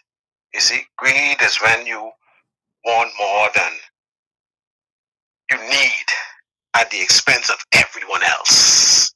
You understand, right? Greed is the mismanagement of other people's resources for personal benefit. You understand? And so, with respect to what is taking place um, in the Commonwealth of the Bahamas is really, really, really, really a burden. You understand? Because it don't have to be this way. And you talk about taking a break and different things like that, and that's probably necessary, but I want to say don't get weary and well doing. You understand? Right? But at the same time, it comes a time in your life when you should take a break. You understand? A breather. You understand? So that you could be renewed. You understand? And like you say, you have other things. You have your children. You might want to start dating. You might want to start doing other things. And then, but when you come back, you understand? You really, really have to make a decision with respects to how we really go focus on this thing and deal with this thing, because it is sad to know concerning the LNG situation um, that they are, in my view, Bahamas, pushing back on solar and battery, right? They are delaying the process, okay? And so you're now dealing with this, you get the gas. You understand? It's natural gas and all that right there. But at the same time, they locking us in for so long, right? Let's just say, okay, they use beautiful language and say, okay, the LLG glass is a bridge to solar. You understand? And battery, right? But what you locking me in for 20 years for? You understand, right? If you lock me in for 5 years or whatever the case may be, okay, fine. But now, apart from that, you're going to invest what, $500 million with respect to all these different contracts and different things and the framework and the infrastructure and the this and the that and all that going on. But like you said, Mr. Bean, right, very wisely, at the end of the day, that money could be invested with respects to solar and battery, okay? And so, they ain't gonna take that long to get done, 12 to 18 months, right? We should have 30, 40% up and running and different things like that, right? So, we getting robbed, right? It's really not in our best interest. And at the end of the day, it's really about management, Bahamas. That's what this is all about. The politicians or government or a political organization is in the business of management. That's it. The COI and Lincoln Bay, they want to manage our affairs. The FNM and the P. It's about management. That's it.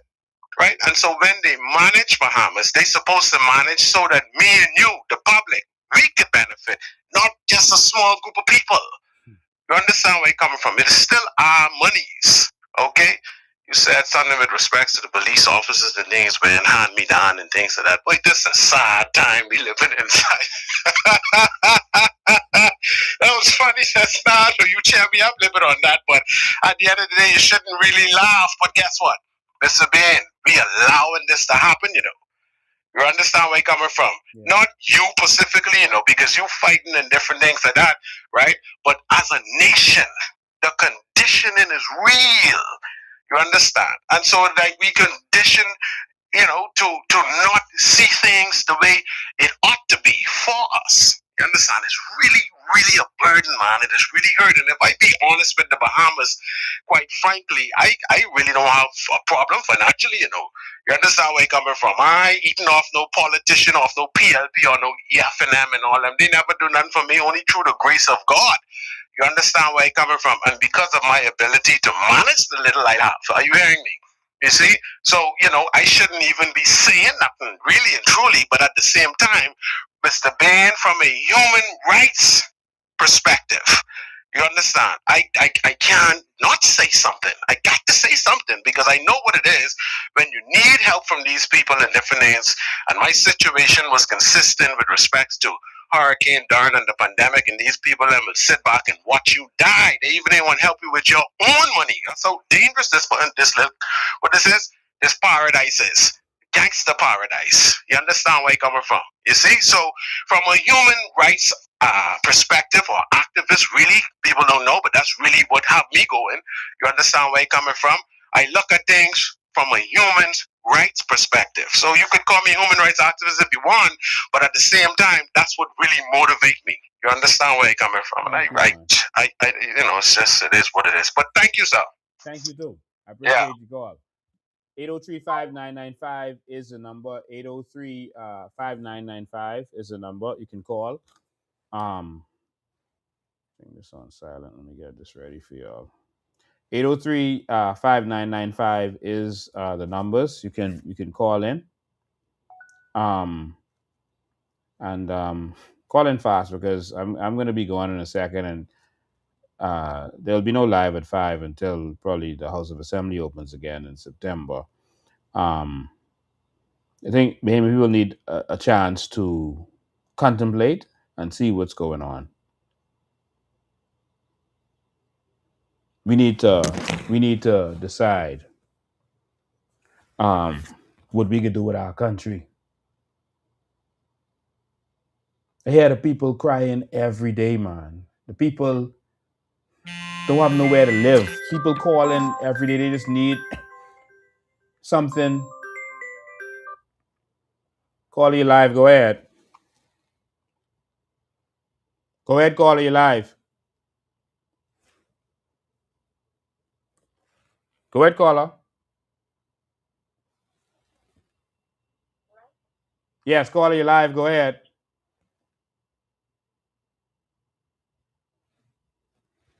Okay. I mean, people can't afford an apartment because they let the illegal immigrants come and flood this country and take all the apartments. People can't afford land. People don't know how they're going to eat. I've been buying groceries for some people recently, and I let them get whatever they want. The first set of people I did that for, the first time it was, they just got a certain amount of stuff, right? The trolley. It was literally $700 and something. Hold a line, call. I'll get you right now. The second time, it was $800 and something. $800. A trolley of grocery, a trolley. And today it was $900 and something.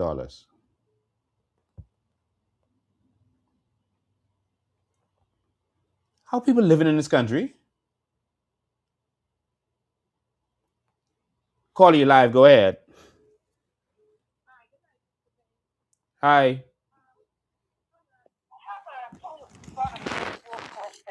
Go ahead. My name is Charlotte Rose. I'm Damien. I live Yeah. in Florida. Okay. My mom also lives in Florida, but she died in 2019, and we tried to get the death benefits from NIB, and they refused to pay us. I went to Nassau twice. Not only that, they withhold her benefits from her retirement for 10 months because they said somebody made a call and said she wasn't getting it. When they checked the bank accounts in the Bahamas, they saw everything was there. They reinstated it, but they refused to give her the 10 months. They said it was lost. The outcome of that is they said they paid the benefits in the bank and they will show us proof, and that's it. They cut off all communication. Wow. So There's a simple solution to your problem. And I deal with calls like this every day, all day. The solution is to remove the PLP and FNM and get a government that's actually going to look out for the people and get things right. But that's easier said than done right now. Give me a call on Monday afternoon, and then I'll see how I could help you, all right? Okay, at the same number? Yeah. Okay, thank you. All right. Appreciate it. All right. God bless. 803-5995 is the number. The amount of suffering going on in this country. Let me tell you something.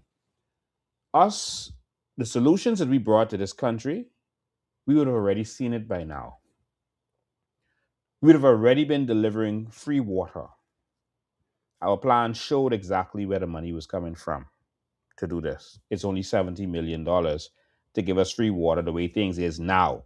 We were going to cut out the middlemen and bring that cost all the way down. You could never save or get a better price or be efficient with a middleman. And so we could deliver free water, we believe, for about $20 million. Less than one a brave them trip away. Call you live. Go ahead. Go ahead, call you live. Yes. Hello? Yes. Okay. I just wanted to let Mr. Bay know that we are being encouraged by him, and that even though he may need a break, we need to unite to do something about what's going on, because everybody isn't. Okay, that's not me. Go ahead. Don't listen to your TV. Just listen to your phone. Okay, but we need to do something, because even the teachers, I don't know what teachers didn't stand up, but I know I stood up for Mr. Bain and what he stands for, because I've been his teacher, and they don't want to give us anything. But then, who are they building their lives on? If it wasn't for teachers, where would we be? Yeah. You know, it's amazing, but it's stupid. It's really, really dumb and really stupid. But where would we be without teachers? Yeah. Pay the teachers what they need. We need to live too. When children don't have food, we feed them. When they don't have clothes, we give it to them. Yes. Schools don't have air conditioned. Schools don't have this. Schools don't have that. People in government living in their highfalutin houses, and they have air conditioning all day long. What do we have? Nothing. You know, this needs to be real. Mr. Bain, be encouraged and continue to do what you're doing. Yeah, you need a break. I understand that. People seem as if they're not supporting you, but we really are. We just need a time, and you just say, let's go. Be ready. Let's go. Bye. Thank you for your call. I appreciate it. Okay. All right. Yes, some teachers came out there on the march. If enough teachers had come out to fill that square, the government would have had to bow. All you got to do is fill the square in any country. It's international law. And then the government would get the call. You have to step down. You fill the square, the police pushes back, the government pushes back to say, all y'all go home. You refuse to go home. You stay, and the government must step down. You watch it on TV all the time.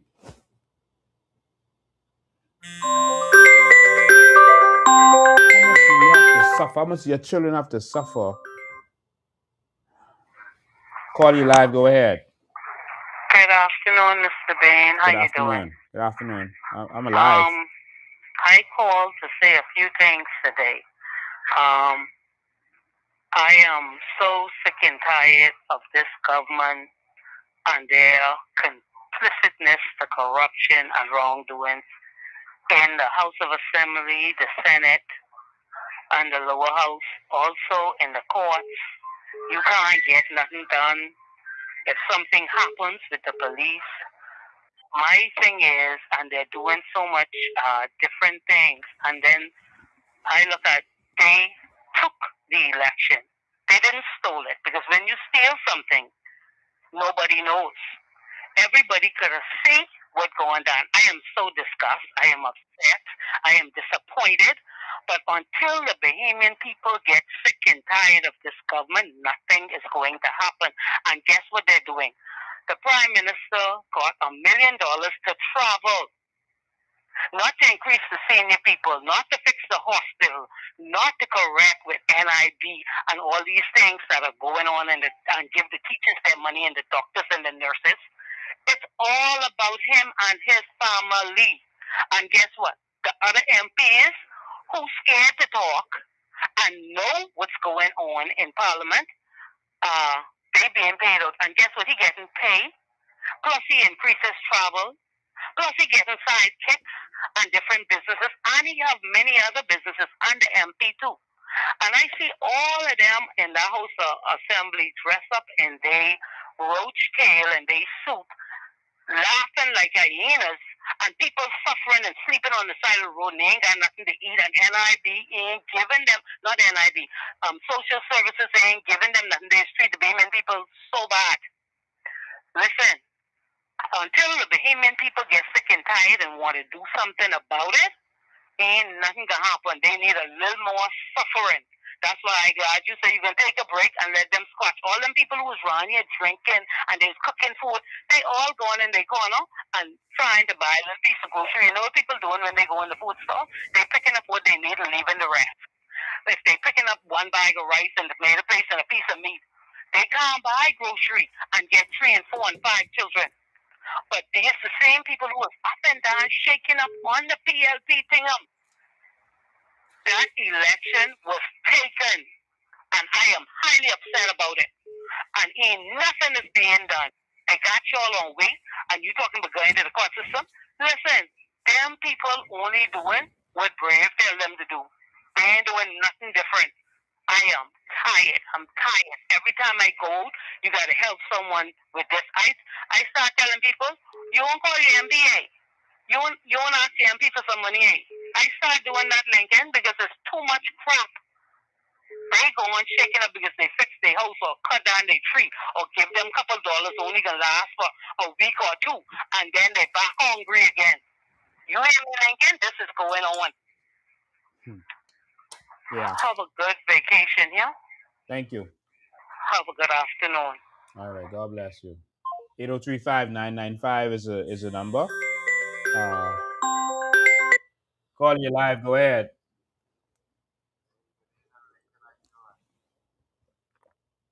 I'm alive. How you doing? Good, Lincoln, I calling you, right?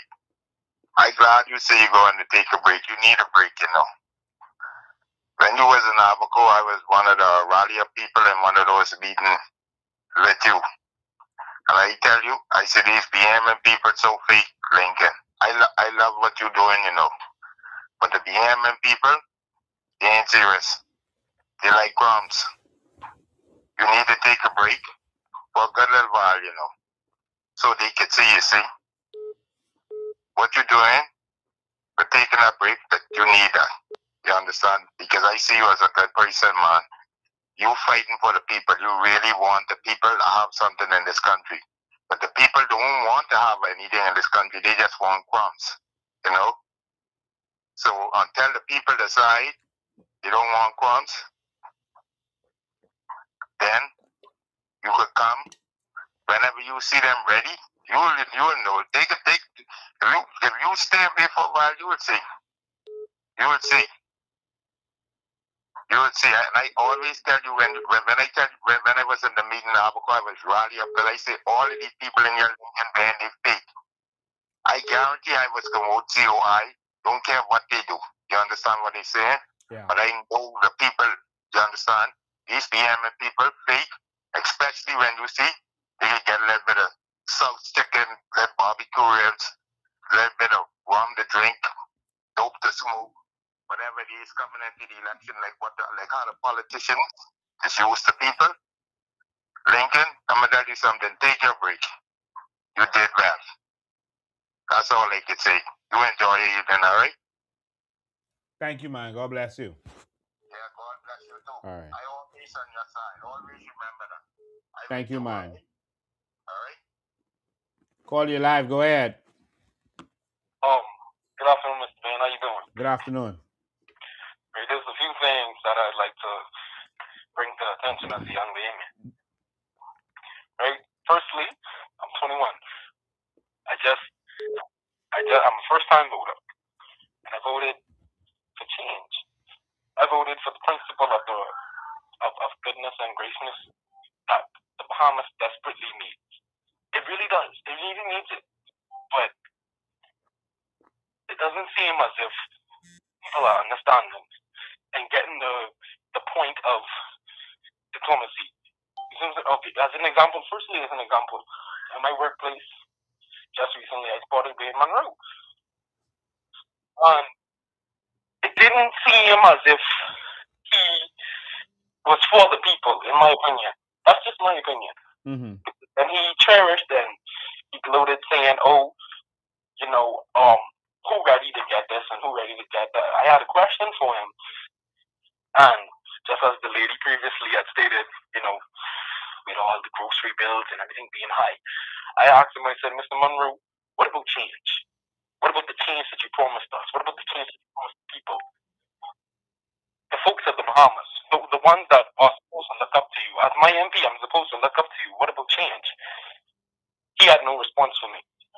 That shook me. I didn't appreciate it because you're asking for a vote. Although it is a mandate that every 5 years that you give something back as a person, my vote means my choice. The choice to have the freedom and to trust you and to entrust my being to you. As a Bahamian, not as a person, but as a Bahamian, I trust that you would make the right decision. Do for me as I do for you. I'm unable to do things for myself at some point in time, but I hope that you assist me, not in ways, but at least better my surroundings. That's not happening. It really is not happening. Secondly, another thing that had bugged me and had really upset my spirit is about your spokesmanship on foreigners moving into the country. And I'm not a hypocrite. I have no problem with other people or other beings of races. I'm not judgmental. But the things that I'm seeing and the things that happen is really upsetting me. It's really bothering me. For example, I have to rely on bus. I don't have a public transportation at the time, which is okay. It's fine. But I see Bahamians having those that are without a home or that doesn't have a water supply, they rely on the public pumps. I see officers pushing them away from the public pumps so that the Haitians and the Jamaican can use them. They are in place for the Bahamian people, and it didn't sit right with me. Because if you are supposed to be, you're wearing the honorary blue and black with the red stripes, that means you are part of the Bahamian government. You're supposed to stand for the people, not always that came in and invaded on something that's supposed to be special, that's supposed to be ours. It's not right. It really isn't. Yeah. The way that it's just shifting and it's going around, I don't like it. I just wanted to state that concern with you because I know that that's a strong topic for you. Thank you for your time. Thank you for your time. All right. Bahamians really suffering in this country. Not December. The last time I was in the grocery store, I was buying groceries for someone. the parking boys, when I come in, they normally rush to me. Um, they rush to be the first to me, and then they rush to like partner. They help me shop and stuff, and because I tip them heavily. I tip them, $50, like $150. I tip the parking boys. Hold the line, caller. I'll get right with you. Hold one sec. I'll normally tip the parking boys. Like today, I tipped them $150. All right, and so they crowd to me. And so the last time I went in there to buy groceries with someone, um, the parking boys, they were, of course, they was haggling over who's gonna serve me, and some of them partner up and they decide to split whatever, and they they served me. But one of them, he had such a cry that really touched me. That really touched me because a couple weeks ago when I was in there, um, I heard one of them say, no, a couple weeks, I was actually a couple of months. One of them told a parking boy, another, they were like shelf boys. He told them, or parking boys, he told them, he said, I gotta learn your language so you can't play with me no more. He said, I gotta learn your language. The Bahamian was talking to the Haitian parking boy. So I gotta learn your language. Y'all can't play with me no more. Y'all can't take advantage of me no more. That hurt me when I heard him say that. It's like in our country, our children were are being pushed out, being bullied. I never liked seeing people getting bullied. That was always something that triggered me. Um, and then when I went there a few days ago, the parking boy, as two of the parking boys, look like they bullied their way to be the persons to serve me. And the Bahamian parking boy was like in front of everybody in the store, Mr. Bean, all of them is Haitian. All of them is Haitian. Don't let them park for you. I's Bahamian. That hurt me that that young man had to say that. Fighting for his place in his own country.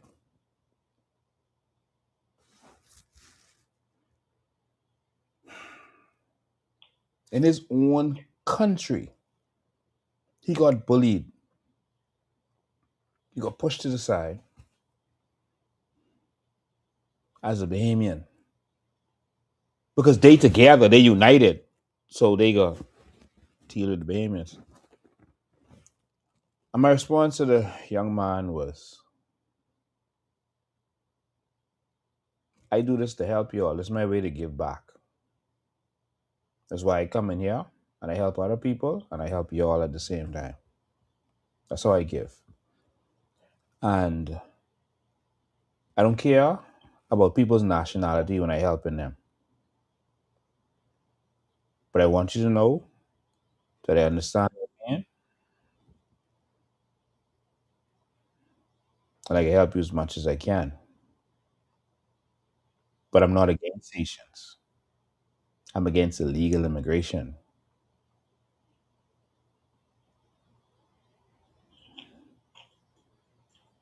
That tore me up to have to talk to that young man. I ended up tipping each of them, all of them, $50 each. Probably about six of them.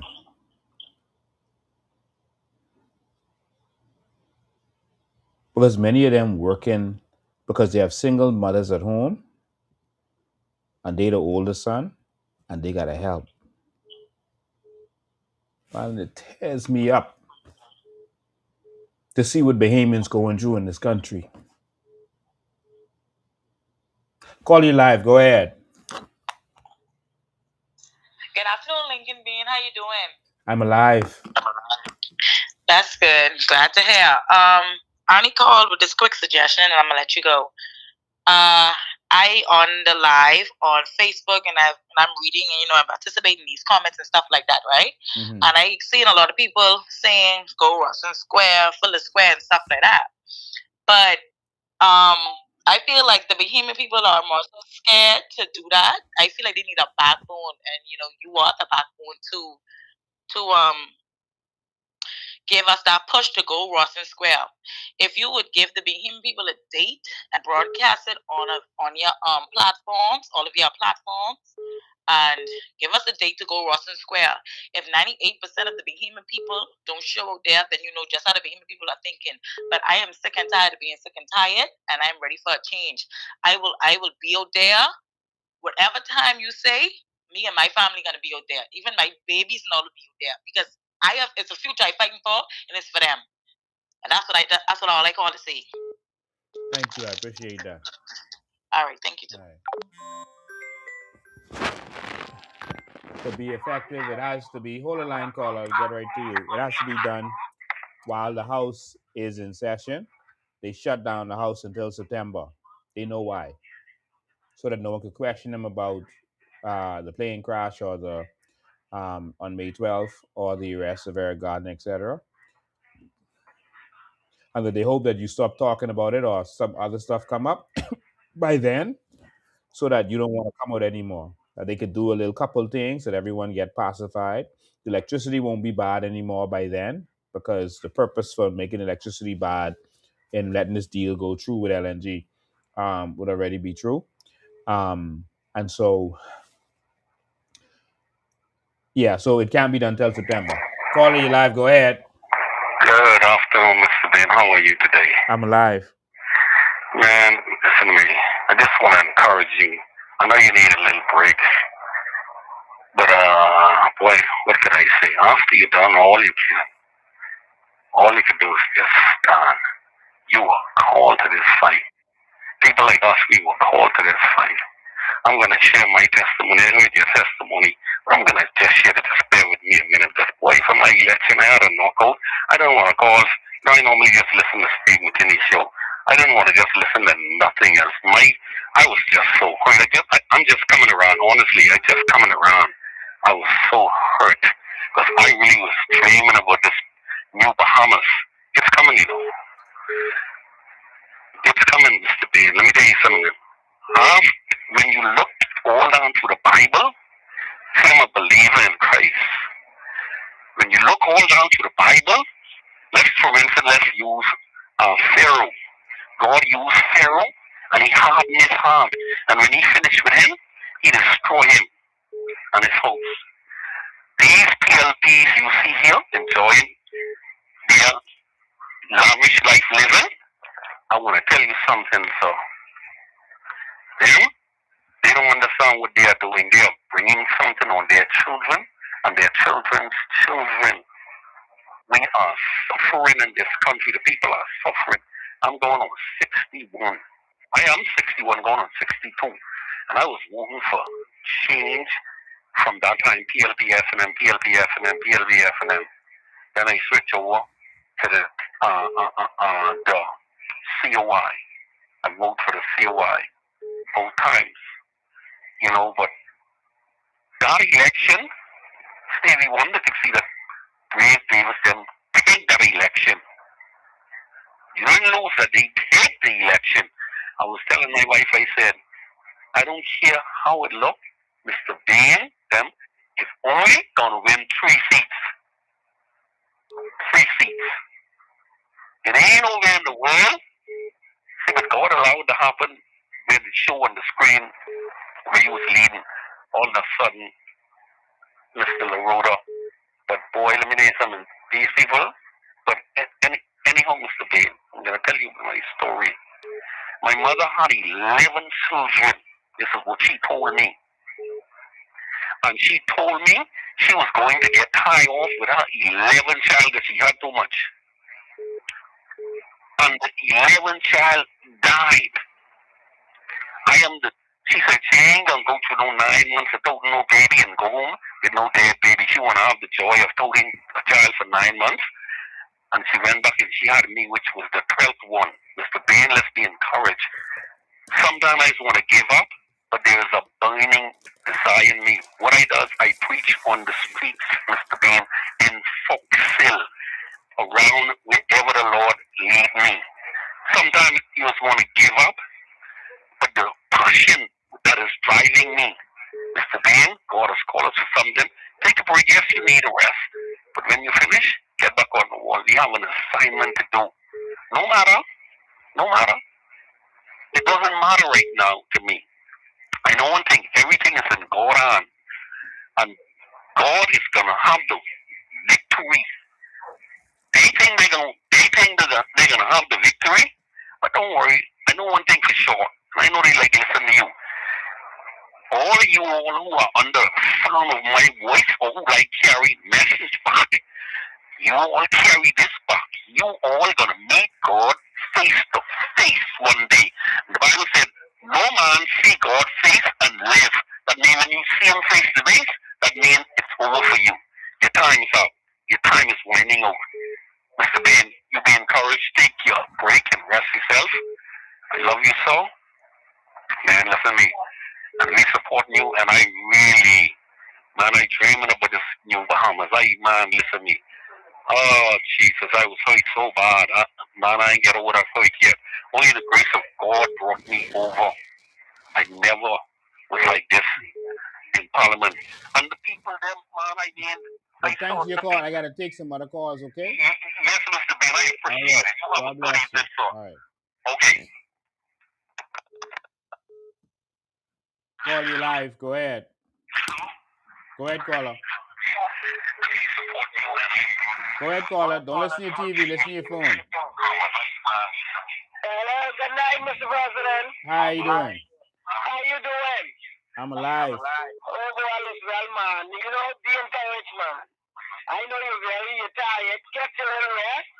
But then, this is what God called you to do, man. Just, just rest yourself. But then, don't leave us out here like that. Many people still need you. You still have some people out there who believe in you and believe in God. Don't give up now. Okay? Be Yeah. encouraged. All right. Thank you. I appreciate that. Yeah, man. Don't give up now, man. You All know what I right. mean? When you do all the stand, still stand. All right? Thank you. Love you, man. All right. Love you too. Yeah,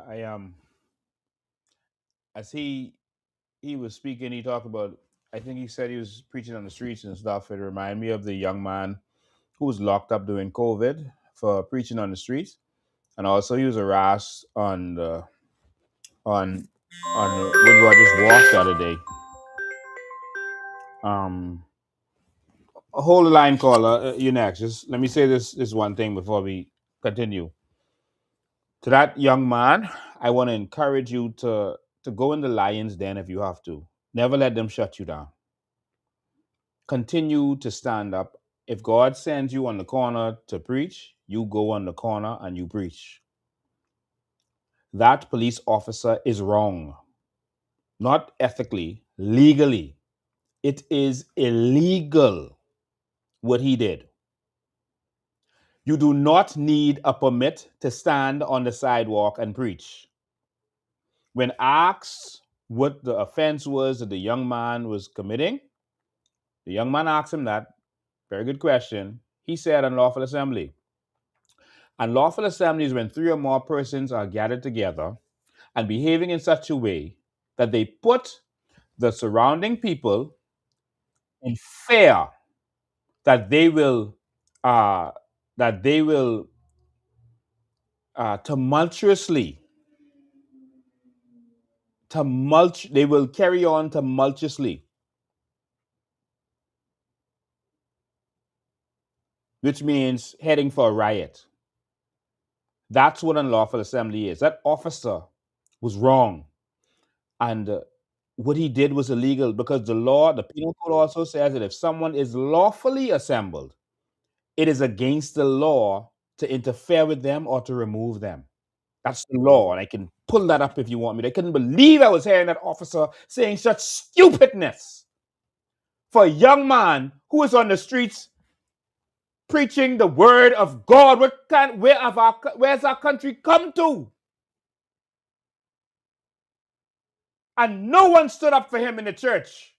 The Christian Council should have been all over that. That's a young man, not to the club, not shooting people, not taking drugs. preaching the word of God. Young man, I don't know you. Call me on this number you see on the screen right here. I will go on Bay Street with you and let that officer come. Let him come and try to silence God with me there. That is not unlawful assembly. If you are going to have an event on a park or something, they put the law in place where you get permission to have your event on the park. They recently made it so that they could charge you for cleanup and that kind of stuff. That's the public sidewalk that we paid for. Now, if you are going to have a parade in the road, you get permission from the commissioner of police to use the streets. Not if you're going to stand on the sidewalk and preach the gospel. I don't care even if the law had said that. With all that's happening in this country, you should want to encourage a young man doing what he is doing. You evil demon that threatened that young man with arrest for preaching the gospel of Christ. Young man, call me. I don't know you. Call me when you want to go back out there. And we'll go live together and tell the officer, come. They are out of order. Country going to the dogs and police wasting effort on a young man who is preaching the gospel. Young man, please call me. Let's go there. I will come with you. Please. This country is going crazy. Caller, you live. Go ahead. Good day to my future Prime Minister. Good day. I was listening. I listen every Sunday, and I just wanna make it something that is obvious. On election day, I watched from beginning to end, and I saw a little memo come across the screen on Facebook saying there was a plane crash with the Union, and I was looking, and I'm like, hold on, nobody is talking about it. Why isn't anybody talking about it? Mm-hmm. The next day, the same thing. And then I saw it on the U.S. news. And I was like, hold on, something isn't right. Even, I was one of them watching apart from that, I was one of them watching the numbers, watching the polls, and I was ready for you to win. I said, hold on, what happened here? So we all know, we all don't want to cause with that. Like I said, it just was strange to me about the plane crash. Because I was like, why isn't nobody talking about this? I mentioned it to my husband. He said, they probably ain't talking about it because of the election. I said, no. I said, this happened that morning. I said, people were going to the polls and voting. So this is something that should have come across the news as breaking news, a plane crash with the human persons on it, XYZ, however the case may be. So that's a poor excuse. So I don't agree with that statement, what he has said. Nevertheless, after listening to a few pastors, I realized that the numbers of persons in our country is under a warfare. And we have people coming on social media that is saying, yes, we are under warfare attack. And we have some people coming on saying that this is why everything that's happening. We're saying, it's the devil. Why are we giving the devil praise? We are not giving the devil praise. We call it the ones who are in the spirit, the ones who have that relationship with God, the ones that know, we see it for what it is. And so the country is under warfare attack. And one of my other points I call about in regards to that is I'm watching with the 300 teachers that they are bringing from Ghana. Yes. And they can pay our teachers. And I'm like, okay, numerous of pastors said some deals was made. The government, they went to some altars and they did some strange things. It is obvious. And if you are a man of God or a woman of God and you tap in, you would know that that's what it is. And so with everything that is going on, our country is under warfare attack. And I feel those 300 teachers that are coming from Ghana was a part of a deal made for them as to how they got into where they are now. That has to be a deal made. Because I see persons talking about the children are the average and the teachers doing this and the teachers doing that.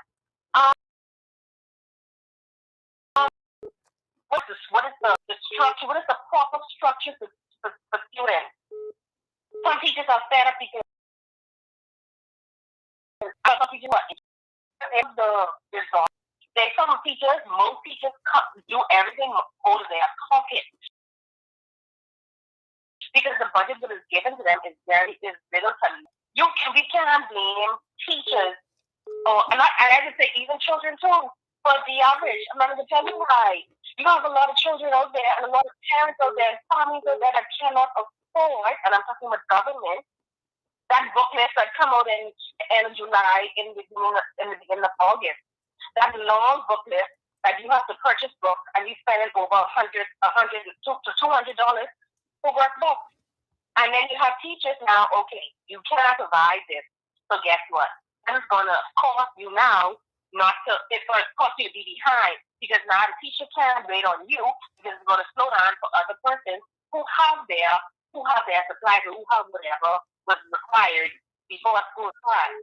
My thing is, why can't the government come together in each constituency, see where it's lacking, see where children are lacking in terms of that part of it, come together and provide those books. Do photocopies. Provide a photocopying machine to constant to print. You understand? Like, help the children, help the teachers alleviate the stress of a parent. Like you said, you went to the fourth store, $900, $800, $700 and guess what? School ain't open yet. So you can imagine when school open. Yeah. But thanks for your call. I got to take some other calls, all right? Yes, thank you. Thank you. I appreciate it. Call you live. Go ahead. Okay, we lost them. Let me just show you all the law quickly. And to that officer, I guess he was just trying to find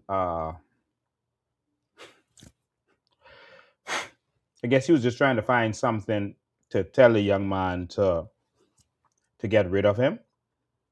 But you have to go by the law. We're governed by the rule of law, not by police officers. And so I just want to put this here so everyone can know their rights. We did this call first. Call you live. Go ahead. Good afternoon, Mr. Bean. Good afternoon, man. I want to be the first to say Happy Father's Day to you, sir. Thank you, man. Yeah, I realized that we have a gentleman in Grand Bahama by the name of Bob. Just the other day it was raining and he was on the corner and he almost got knocked down trying to solicit money and he's actually blind. And the thing about it is, it sort of hurt me to see the PLV pick him up and then throw him on the side of the road, I would say. So what I want to really say to you, sir, is we've been eating from this three-legged table for so long, sir. I think it's time now for us to eat from a four-legged table. So I want you to, enjoy your vacation. And when you come back, I think if the Bahamian people aren't pick up as yet, I think the problem is no one else but us. And I want to say thanks for taking my call. Thank you, man. All right. So, ladies and gentlemen, I have the law on the screen next to me. And this is the law as it relates to unlawful assembly. All right. This is the law regarding that. And so it says if three or more persons together in any public or private place, commence or attempt to do any of the following, namely, to execute any common purpose with violence and without lawful authority. So you see it says with violence and. So it needs to be all two of them. Call, I'll get right to you. Just hold the line. Without lawful authority to use such violence for that purpose, to execute a common purpose of obstructing or resisting or executing of any legal process or authority to facilitate by force or by show of force or numbers the commission of any crime, they are guilty of a riot. All right? Persons are not guilty of a riot by reason only that they, to the number of 3 or more, suddenly engage in an unlawful fight, unless 3 or more of them fight with a common purpose against some other person or persons. Now, unlawful assembly, this is 79.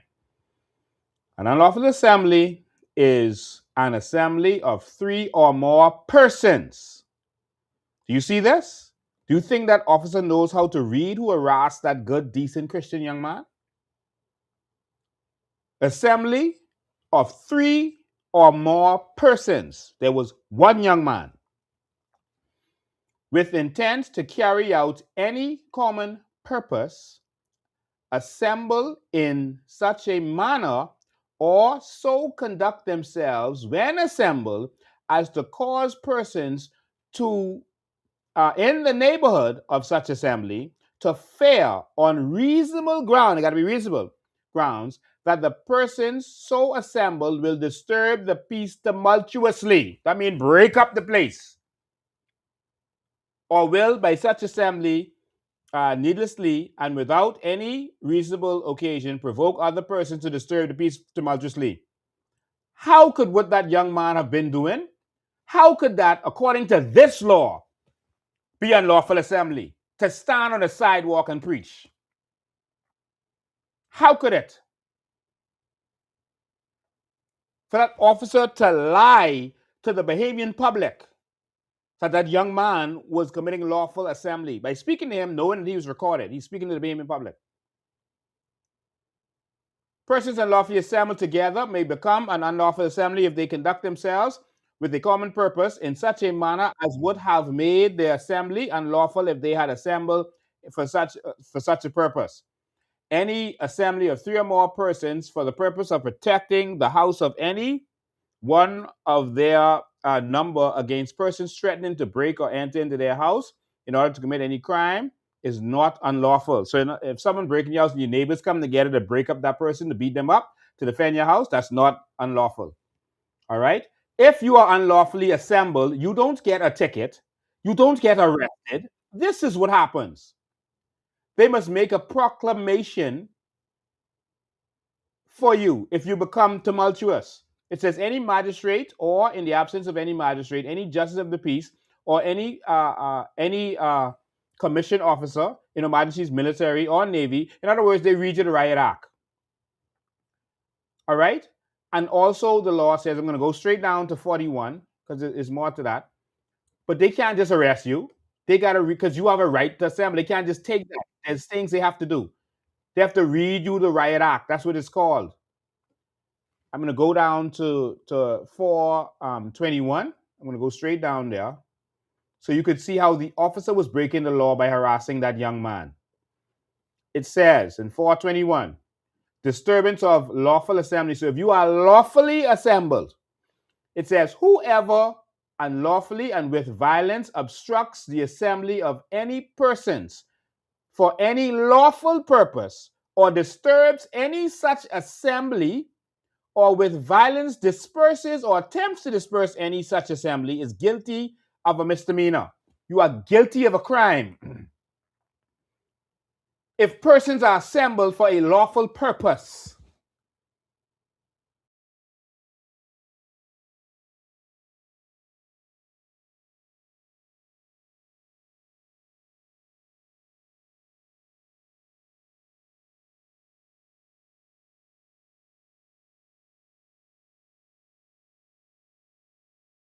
And you disturb them.